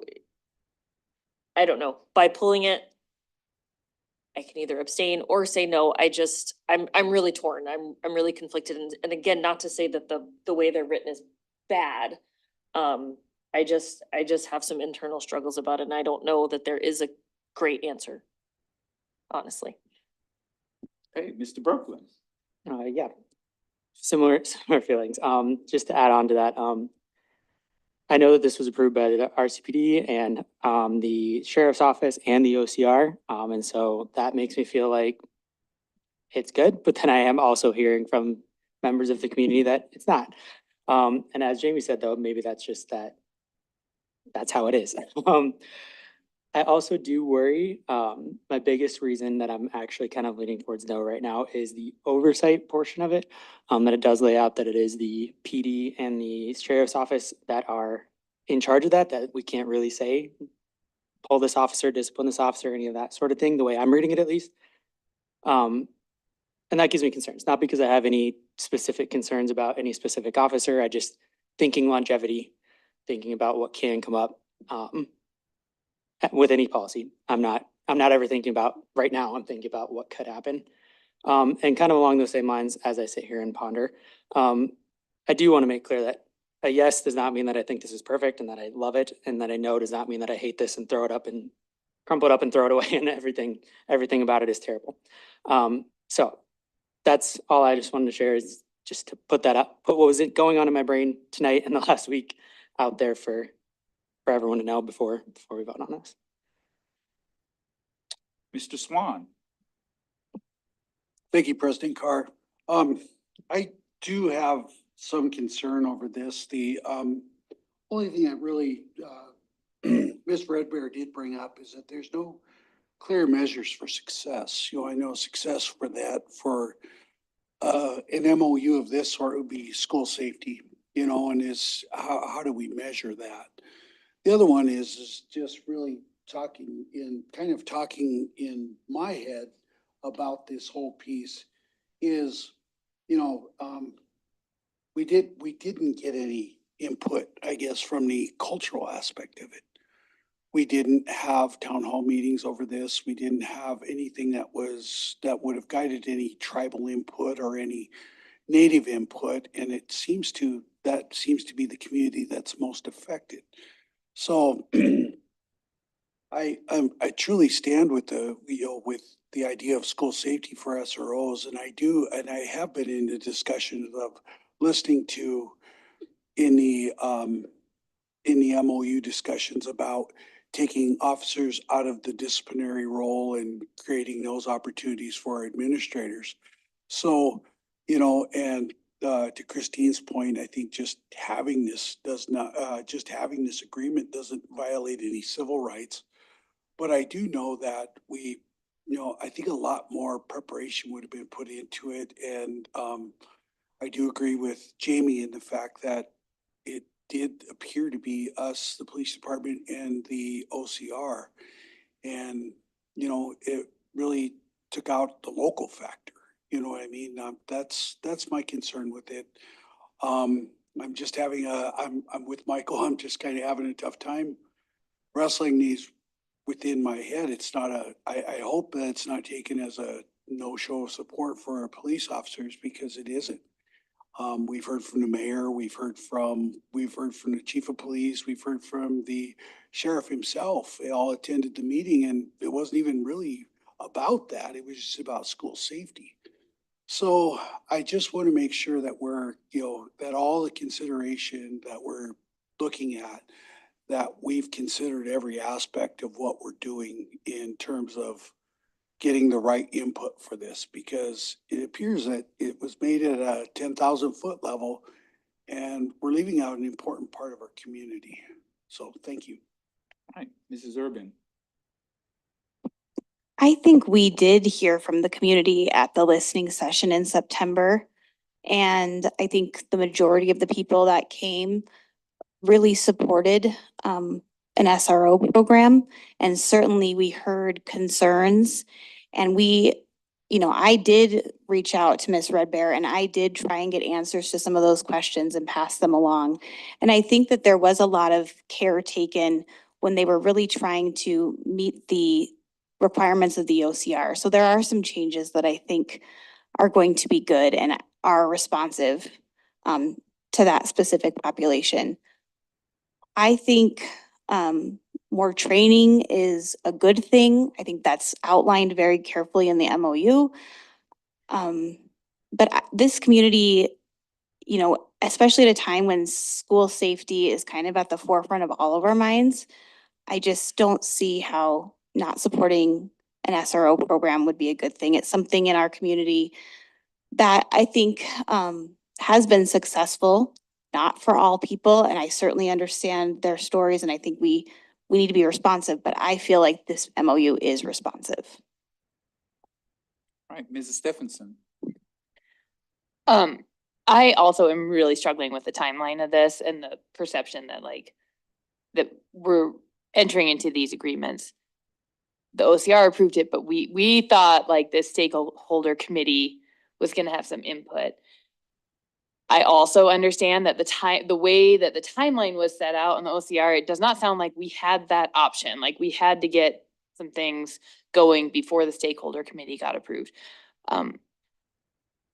I agree, as I said earlier, I think I have heard from the community, from enough members of the community to be convinced that SROs are an important presence in our schools and it's important to a lot of parents and teachers, and we heard from students. But I've also heard from a fair number of people in the community that have told me disturbing things that are violations of civil rights. And I don't want tonight's vote to be the end of this conversation, and I don't think it has to be. I think that stakeholder committee could be very much a part of as Ms. Red Bear pointed out, like an oversight committee or I think that there are improvements that could be made. I found it very unsatisfying when I asked, well, if kids have a complaint, how do they file a complaint? Well, they have to go to they have to figure out if their SRO is a part of the Rapid City Police Department and the sheriff's office, and then they have to go to the sheriff's office. I mean, I can't imagine that as a parent and taking a student and going down to the police and saying that your SRO was,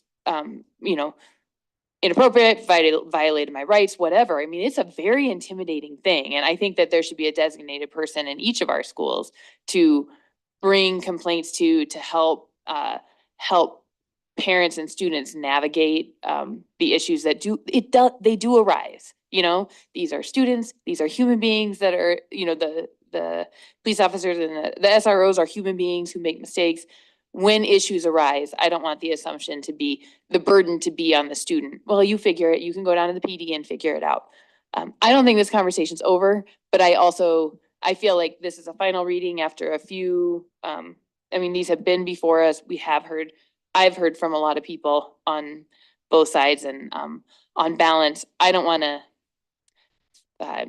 throw out the baby with the bathwater. I think we can make this program better.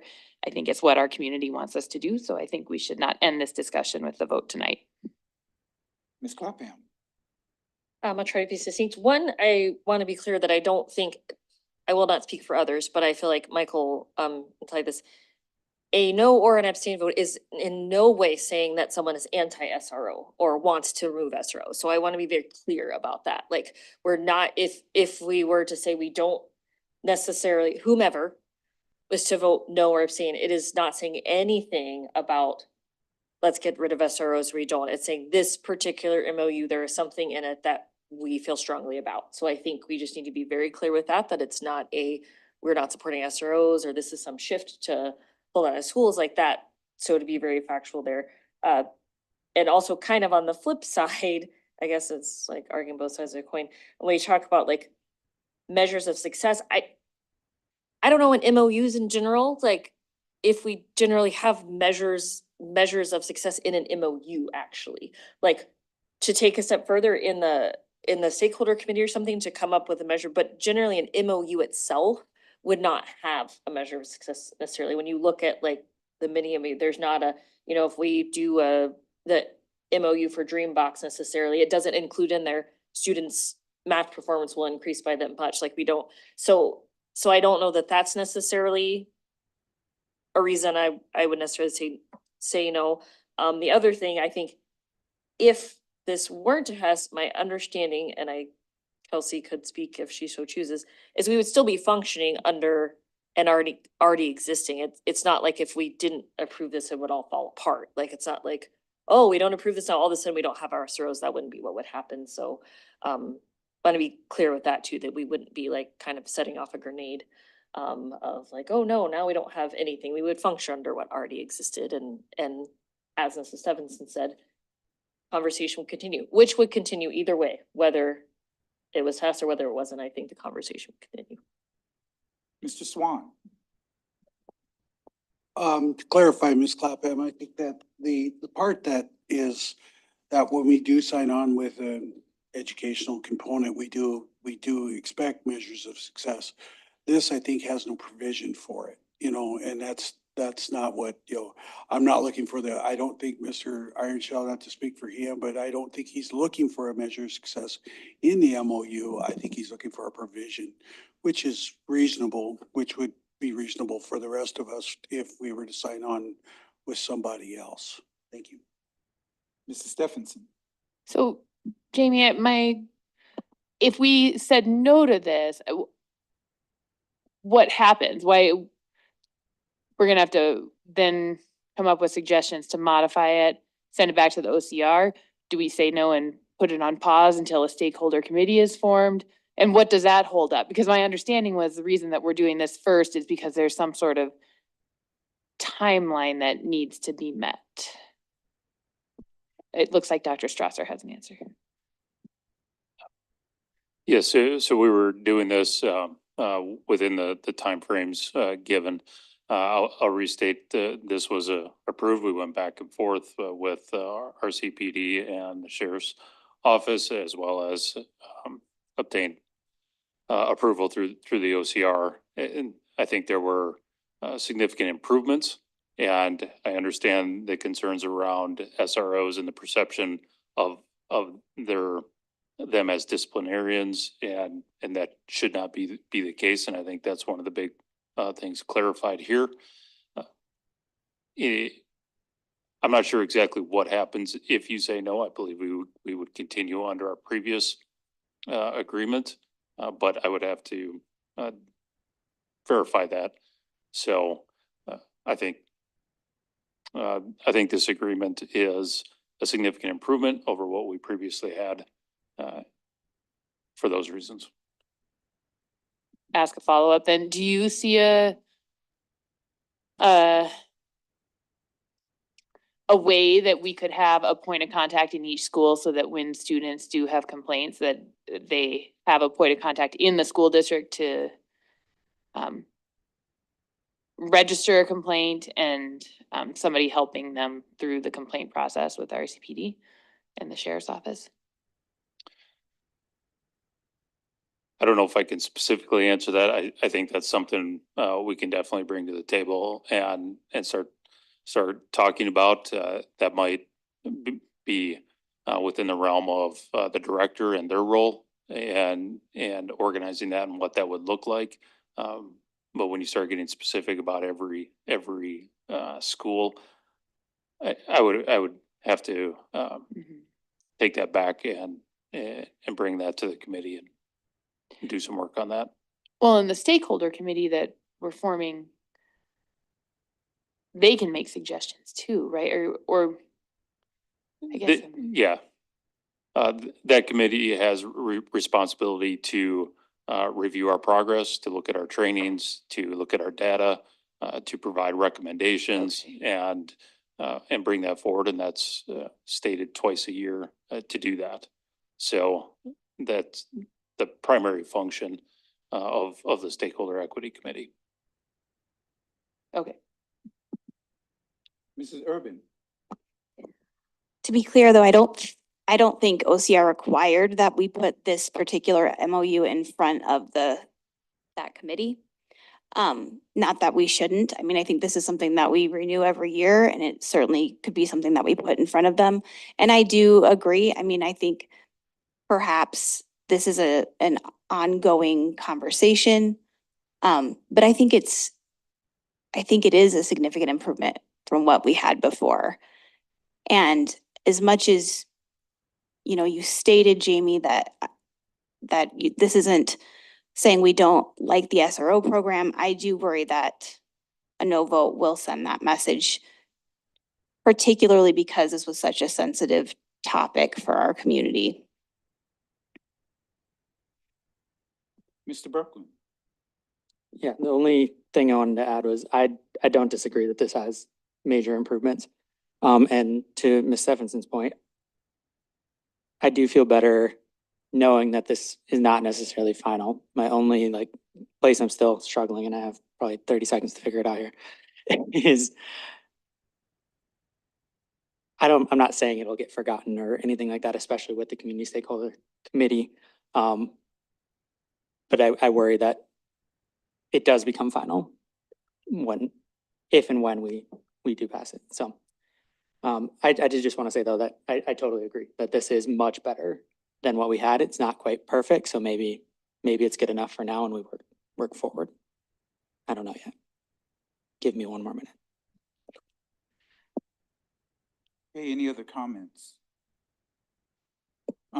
Before we take the vote, and we'll have a roll call vote, Shirley, I just want to be very sensitive to the fact that a lot of this situation is because of the report that came from the Office of Civil Rights. And so if we are confident that the Office of Civil Rights got what we did wrong right, then I think we should use the same standard that whatever else they do and or approve is right. And so as Dr. Strasser said, this agreement was not just written by the district and just putting it out there. It was written, the process is we write it, it goes to the OCR. The OCR said we didn't like some things. It came back for a rewrite, went back to OCR, and we are only able to approve it because they've approved it. So again, if we agree that they got it right with what we did wrong, then for me, I won't say disingenuous, that's strong, but if they got it right that we did something wrong, can't they get it right that we're doing something right? And if they're approving this MOU and they agree with it, then why wouldn't we agree with it? Because we agreed with them with everything else they said. So that's my 2 cents. All right, anything else? Seeing no hands, Shirley, will we have a roll call vote for clarity? A yes vote is to approve. A no vote is to not approve item, the voluntary resolution agreement between Rapid City Area Schools and the OCR. Okay, Shirley, we're ready for the roll call. Troy Carr, Yes. Jamie Clapham, Abstain. Christine Stephenson, Yes. Donna Moore, Yes. Michael Berkland, Yes. Michael Berkland, Yes. Walt Swan, Yes. Katie Urban. Yes. Motion carries 6 yes, 0 no's, and 1 abstain. All right. Thank you, everyone. We're on to item number 13, items for board information, school board, items for discussion. And the reason why usually you don't see a board member's name in this section, again, informing the community that board members are able to put items that they would like to discuss on the agenda. And so this is Katie's item, and so take it away. Thank you. And I did write my comments down just because I wanted to be thorough. So I placed this item on the agenda because after speaking with current and former school nurses, administrators, and multiple parents, I believe we need to strengthen our nursing program. While our nurses are doing an incredible job with the resources they have, the reality is their needs are increasing, and that's not going to get better. Our district, like public schools nationwide, are facing more students with complex health needs than ever before. We have students that require feeding tubes, multiple medications, seizure and diabetes management, and more. According to the CDC, more than 40% of school-aged children have at least one chronic health condition. The recommended nurse-to-student ratio, according to the National Association of School Nurses, is 1 nurse for every 750 students in general school population. 1 nurse for every 225 students if the student population includes more students with daily chronic care needs, such as diabetes or asthma. And I would venture to say that all of our schools probably have at least 1 student with those needs. And then 1 nurse for every 125 students if there are complex health needs, such as students requiring ventilators, feeding tubes, or other intensive medical care. Nurse Satira has been incredibly efficient and resourceful, but efficiency can only take us so far. Based on what I've seen firsthand in our schools and what I've heard from those on the front lines, I believe it is possible to adequately meet the needs of our students, impossible to adequately meet the needs of our students given our current staffing levels. We risk delayed care, increased liability, and burnout, not only among nurses, but also among other staff. Asking school secretaries to shoulder medical responsibilities on top of their already demanding roles is neither fair nor safe. Finally, I understand that schools are not healthcare facilities, but whether we like it or not, we have kids with medical needs in our buildings, and they need our support when they're with us. I recognize that increase in staffing may mean making difficult trade-offs in other areas, and I'm prepared to have that conversation. And tonight, really, all I'm asking is that my fellow board members join me in agreeing to further explore the need for an increase in staffing when it comes to our nursing program. Specifically, I'd like to have a thorough review of our nursing needs and current staffing levels and identify potential funding options to support an increase in staffing. The safety and well-being of our students must come first, and I think this needs to be a priority. And I also want to just, on another note, in talking with several nurses in the last couple of weeks, I have a whole new appreciation for what they do. And I was just kind of in awe of some of the things I learned that were scary, but we've had nurses that have discovered potentially deadly diseases in kids. Last year, a brain tumor in a student. We've had nurses that are able to see a kid every day and realize that there's a pattern of abuse happening in their home. So they are just such an integral part of what we do. And I think that we need to have medical staff available at every school. Thank you, Mrs. Urban. Ms. Satira, can you join us at the dais? I'm almost 99.8% sure that we'll have a question for you. So that's possible. That would. All right. So Ms. Urban has made her opening comments, and I see Ms. Clapham. So like I said, I don't disagree. I think Ms. Urban knows I kind of opened this door last year. Absolutely agree that we have higher medical needs. I guess part of it is what does this process look like, I guess, as far as like the families, nursing, because, our initial, I feel like particularly Bishop Carr and I thought, okay, we're going to try to be fiscally responsive and responsive to this need last year. And when we brought up telehealth, that was an absolute no-go. And we respected our nurses and our staff that said, no, that does not work for us. And they said, okay, we hear you, which I think as a board is important. And so I think it's known, like we're open to that. And I guess the question is like, we have to be responsive to families and students. When we get into the conversation, I think family, students, staff like recognize the need, the financial and logistical side of that conversation. How far does the family side go into that side of the conversation, and how far do we go the other way? I don't know. I don't know the answer to that. So it's very complex. And I think it could be a long process with, I don't know if it's a committee. I don't know what that looks like. And I'm open to whatever it looks like. I just don't know. Anybody else? So Nurse Satira, would you like to have I was asked the question, okay, hold on. I was asked the question on today about, as a board member, what type of resources that I need to do my job. And my response was information. And so I'm not a nurse. I'm not, I'm very active, but I don't know everything.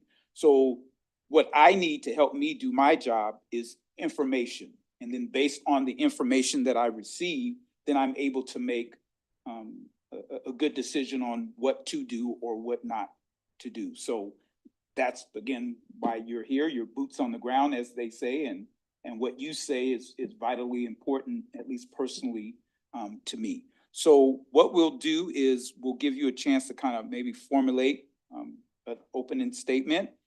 Before we do that, Mr. Berkland and then Ms. Stephenson. Thank you. So I agree, first off. Particularly thinking about longevity, and maybe that's something that you can speak to a little bit when you go to Satira, is like, now how are we, and then how are we looking 5 years? Because as has been noted many times tonight, like we're probably not going to suddenly have all of these needs disappear overnight. Maybe, who knows, but probably not overnight at the very least. So that's kind of question number one when you get there.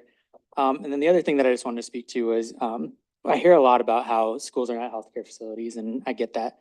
But one of the very first things in teacher school that you talk about is the hierarchy of needs, and that a kid that is not healthy, that is not fed, that is not feeling safe is not learning.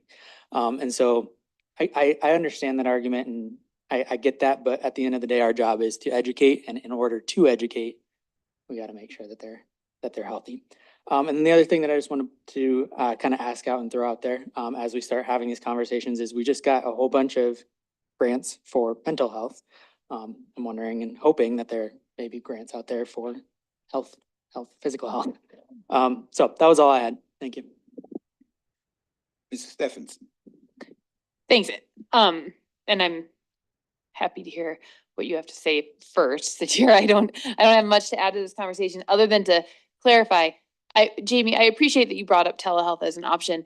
This is not a solution that we see as managing the complex things that come up. It's a way to let telehealth nurses take care of all the, the minor things that come up that need to be addressed, to free up our smaller nursing staff to be able to address the more complicated, the more serious health issues that come up. So I just wanted to be clear to anybody listening to this conversation. It's not, the suggestion isn't that we can use telehealth to treat type 1 diabetes or a seizure disorder. I think that this is a terrific time for us as a board, maybe to form a working group with some board members and staff, nursing staff and budget staff, and because I don't want to make a decision or have a conversation without a lot of data. I second what you said, President Carr. Like, do you have data on the cases of type 1 diabetes in the district and seizure disorder and all the things? Is it going up? Because if it's going up, then we have to do something. We have to address that need. Our enrollment isn't going up, but if the proportion of kids with complex medical conditions is, I don't want to neglect that. We need to know that. The other question I wonder is, do kids with complex medical conditions automatically get on 504s if they have a a chronic illness? Is that something that happens? And is there funding that's attached to a 504? Okay. Okay. So those are all of my thoughts right now. Mr. Swan. Well, I just would like to start off with thanking Mr. and Mrs. Grask for coming in. I appreciate them. What I think what we're looking at is the local solutions for this, but we also should be looking at some state and some federal dollars. I mean, federal brought in, as Mr. Grass pointed out, they brought in health professionals to begin with. I mean, why now all of a sudden they just drop it because everything's gone away, or it just didn't alleviate the crisis that we're having right now. So that's kind of my thought, is that we should be looking at maybe getting something of going with the state and the federal, because we do have some concerns with our state with our funding, so we might as well talk about everything while we have them in the room. The other thing is I think that I agree with the data. I agree with the data approach, that we should be looking at the data of what we're actually there. We might uncover something more that we need to be looking at. And so that's my concern, is that, maybe we are opening up, Pandora's box, and might be something that's bigger, that we do need more healthcare professionals. I do like the idea, Mr. Grasso, that the idea of, my niece, she served as an EMT, but part of her duties was in the schools. She served as an emergency medical technician, and she was able to dispense meds. She was able to give shots. She was able to do all of that. But she was a nursing student, so that was just part of her natural, I guess, progression. But it does make sense. I mean, in other areas of government, they do use EMTs for that purpose. So maybe we need to think outside the box a little bit and look at that as a solution, maybe even a springboard towards a career. So thank you. Mrs. Urban. I just wanted to comment, or maybe ask the question, because I've heard without health assistance, and we're depending on secretaries to do more of this work, that the charting doesn't always get done, which worries me that it could skew that data. I know nurses are really careful about that, but we've seen instances where charting hasn't been done, which has led to some issues, and I worry that it'll skew the data as well. So maybe you could speak to that. I'm not sure if it would or not, and to be clear, I think I want to have a conversation, a bigger conversation. I don't know exactly what the answer is, but I think it makes sense to bring a group together and look at solutions. Right, experts now. Oh, yes, whoever Yeah, wants to. just to clarify a few things, I think this is a very relevant issue in our schools. We have a lot of needs across the board, and our medical needs are at the top of that. I think this fits the school safety issue, as many of you have pointed out. I think there are just a lot of pieces to this, and I think it's hard to have a full discussion here. So I would encourage further conversation in another manner as well. Totally agree with the data-driven approach. I think that's super important. I want to be clear that it's not a study session, so Sincere doesn't have a presentation and a lot. I think you asked a few questions that we could probably at least respond to. I do believe that as a district, we are in compliance. I understand the ratios and the recommendations there. I would also say there are national recommendations for ratios for school counselors and other important areas too. So that needs to be part of the conversation. The fiscal side is always important. Anytime we get into these, I know you're all very attuned with that. And just thinking through, there are always trade-offs to what we emphasize, and I think those are just good things to consider. I think, you know, we've heard some, do we put nurses here? Do we, in every building, do we have nurse aides? What does that look like? I think those are very hard conversations to have. I think you have to think, you know, what's equitable from building to building. We share buildings for reasons, and a lot of that is ratios and supports. That comes back to a lot of the needs-based approach versus just numbers. So a lot of balancing here as we work through this. So I wanted to share some of those thoughts regarding what we've been discussing, and let's Tara fine tune things.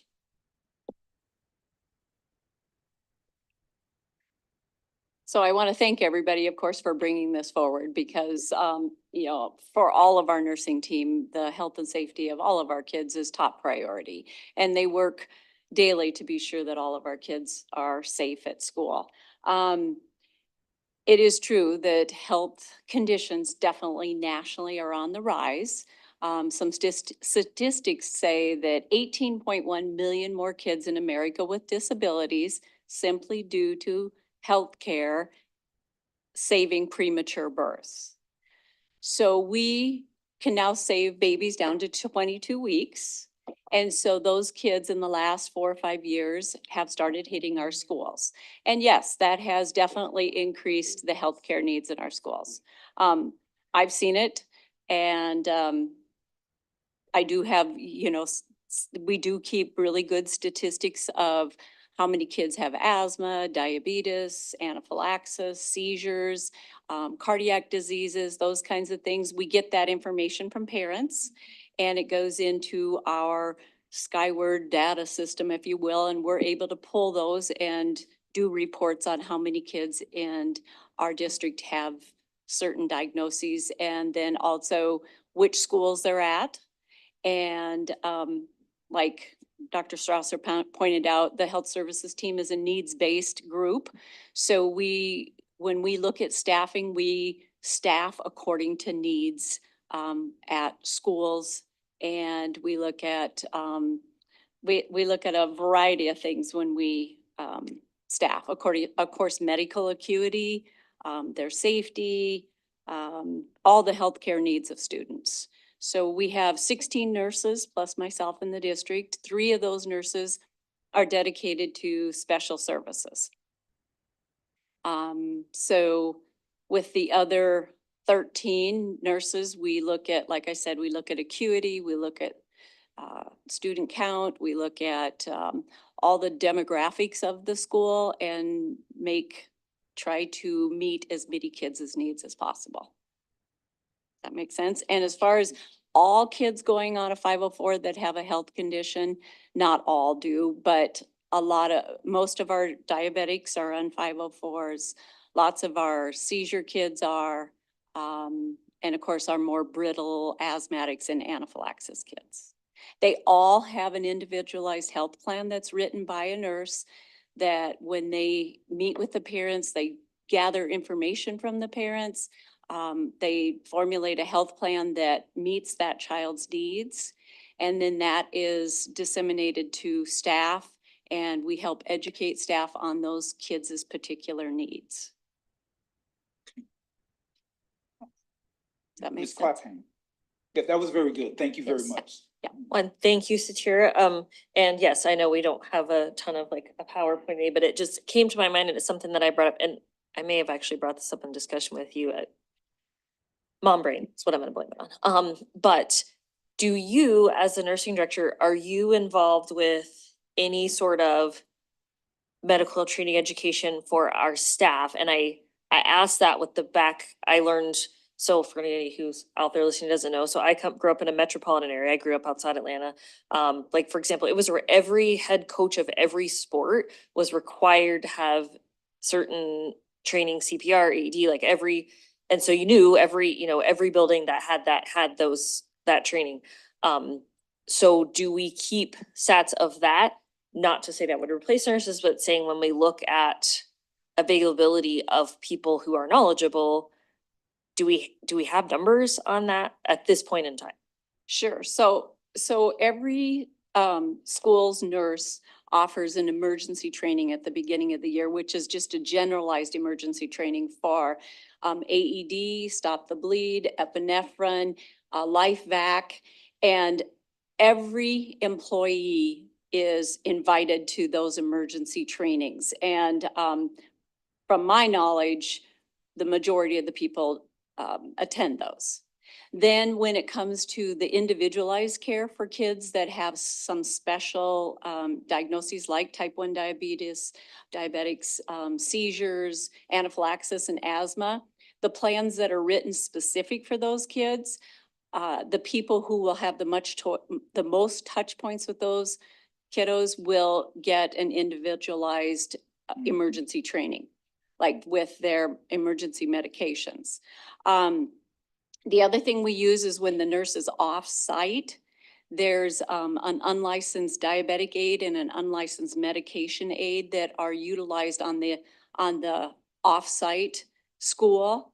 And those people, we have, let's see, we have somewhere I had it here. Oh, we have 41 unlicensed diabetic aid staff trained in this district. We have 126 unlicensed medication aid staff trained in this district. So when we're not on site, we rely on them to work under our delegation. So the other thing with the telehealth, we put in our own, if you will, telehealth. The IT gave every health office a iPad, and it has a FaceTime capability to the nurse when she's off-site, which has been helpful. It doesn't replace the nurse, of course, on-site, but it does hopefully provide some help to the person that's working under our delegated services, which is the UDA or UMA. And it's typically a secretary that does that, or it, sometimes it's principals, sometimes it's teachers, sometimes it's 504 coordinators. But when we're not there, somebody else does have to provide the care when we're not there. Thank you. Mr. Berkland. Oh yeah, just a couple of quick questions. And this is more logistical, I guess, but are the IHPs reviewed regularly, like yearly or? Yes, Okay. yes, yearly and as needed. Okay. So, yes. So that kind of leads into my other question, actually. If there was like a parent or guardian that was having concerns, what would be like the process to look at an IHP to make some changes? Is that just, can a parent just initiate that? Sure, Or- yes, okay. yes. Parent Through- can call in through and their talk school to their nurse? nurse, and then we'll meet and make the changes in and IHP is an individualized health plan. So, sorry. Yes, they certainly can. Okay, cool. Thank you. The other thing I want to say was thank you for staying so late and thank you for staying so late. I know that we're not going to solve this tonight, but I do appreciate you bringing it forward to really get it moving and keep checking in with us.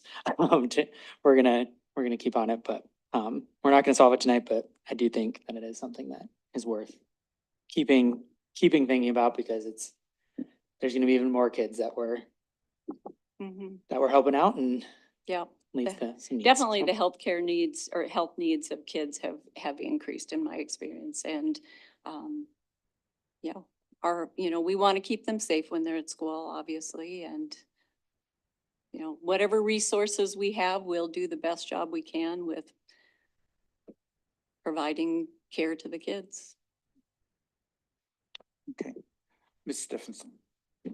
Yeah, I'd just like to request or propose that at some point in the next few months, we get a study session on the state of complex illnesses in our district, how many kids are on IHPs, how many, just with some data and statistics about what's been happening in our district, and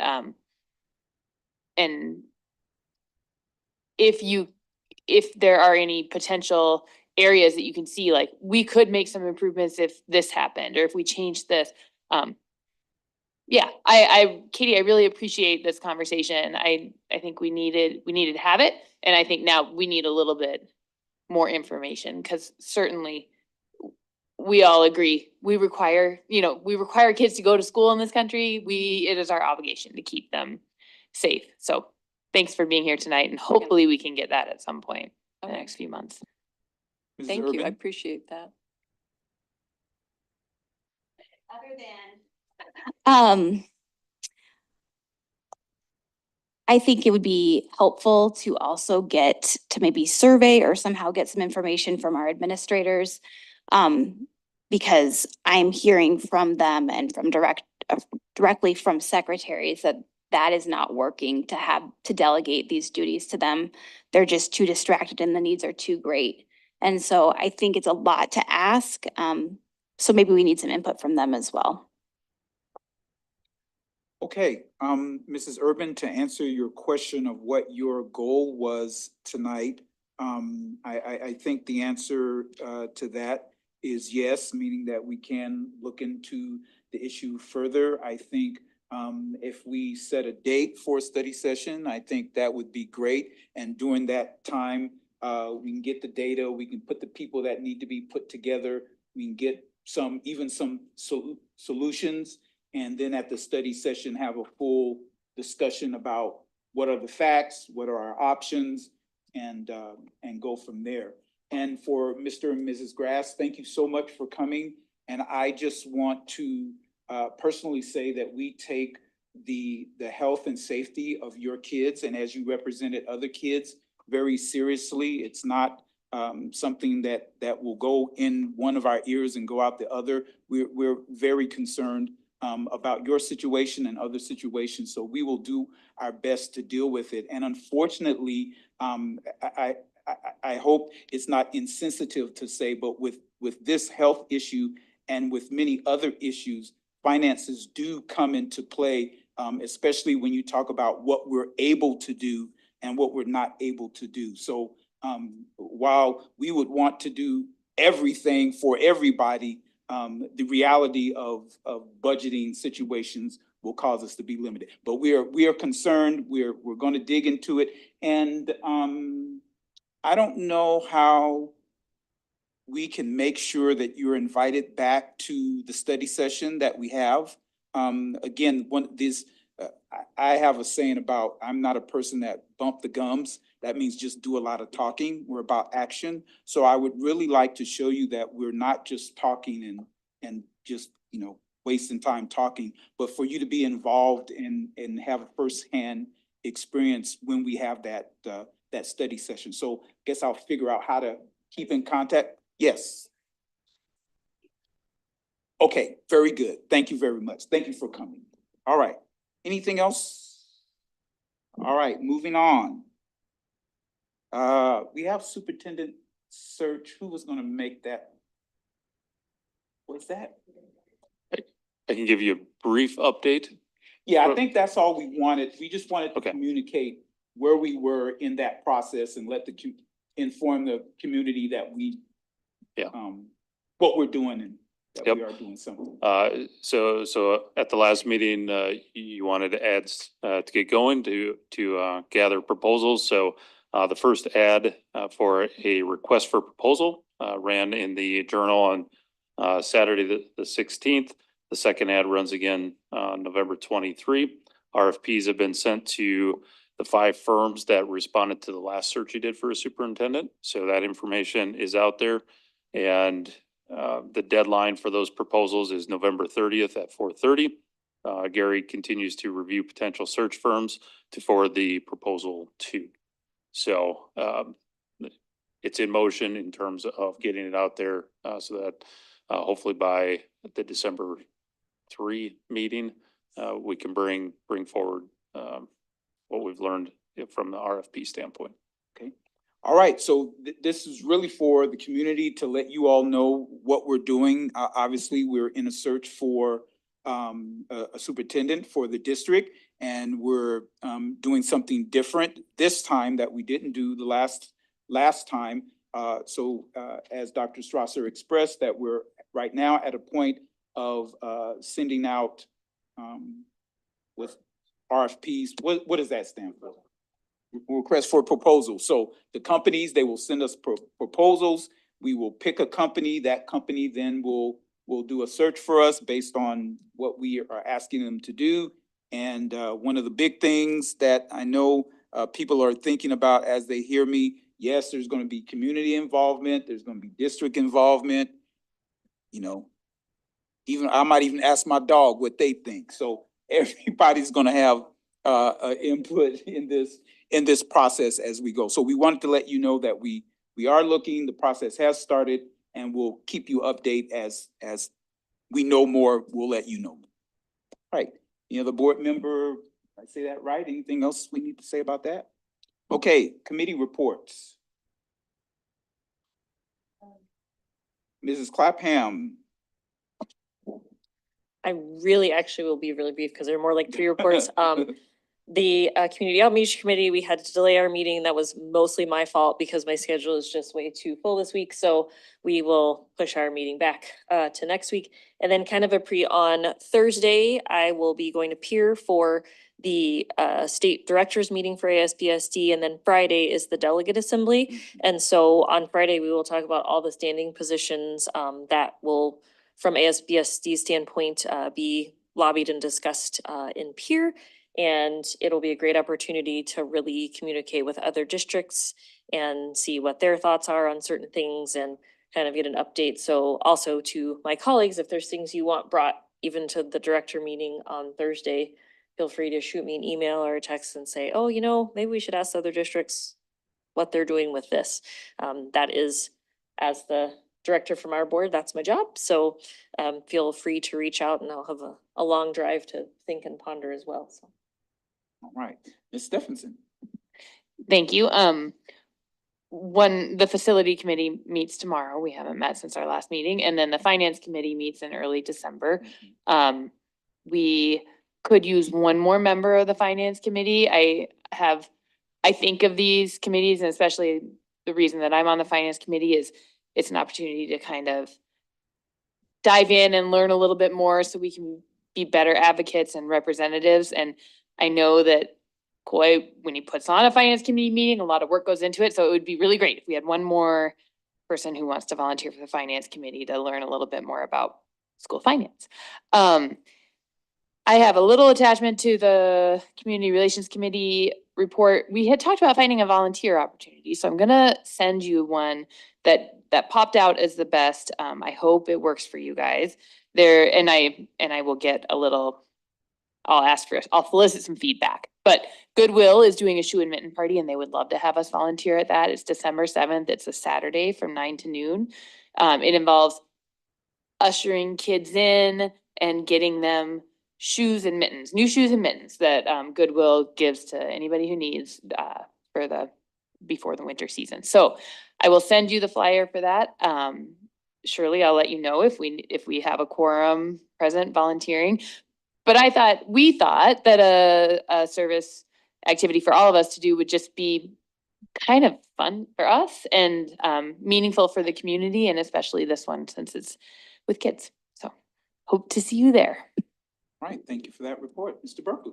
I don't really have committee reports. My committees are tomorrow. But one of those is the Title VI pack, which is open to the public. That is at General Beadle. Meal at 5:30, meeting at 6. But what I actually raised my hand for was you are asking for things. Will you ask them about what they do for healthcare? We can't be the only district that is having this issue. Thanks. That's a good question. Mrs. Urban. Most of my committees are meeting again this week or next week. We did have a Rapid City School Foundation meeting. Big thing was we talked about Above and Beyond, which we talked about tonight, so don't need an update on that. We did a grant to teammates for supplies so that their mentors have some things to do with their mentees. That's all I have. Okay. Any other committee reports? And PAC meets tomorrow, so we'll have a report next time on that. And the policy committee, obviously you guys see the results of what we're doing because you approved a new policy. So, and we'll continue to do that work. All right, others.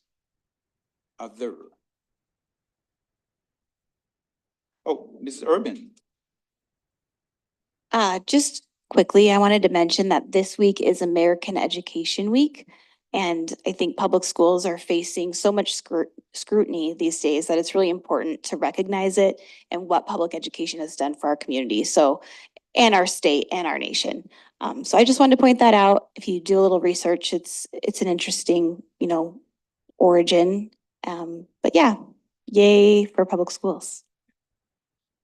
All right, Ms. Clapham. I love that shout out and Servant. Thank you for that reminder.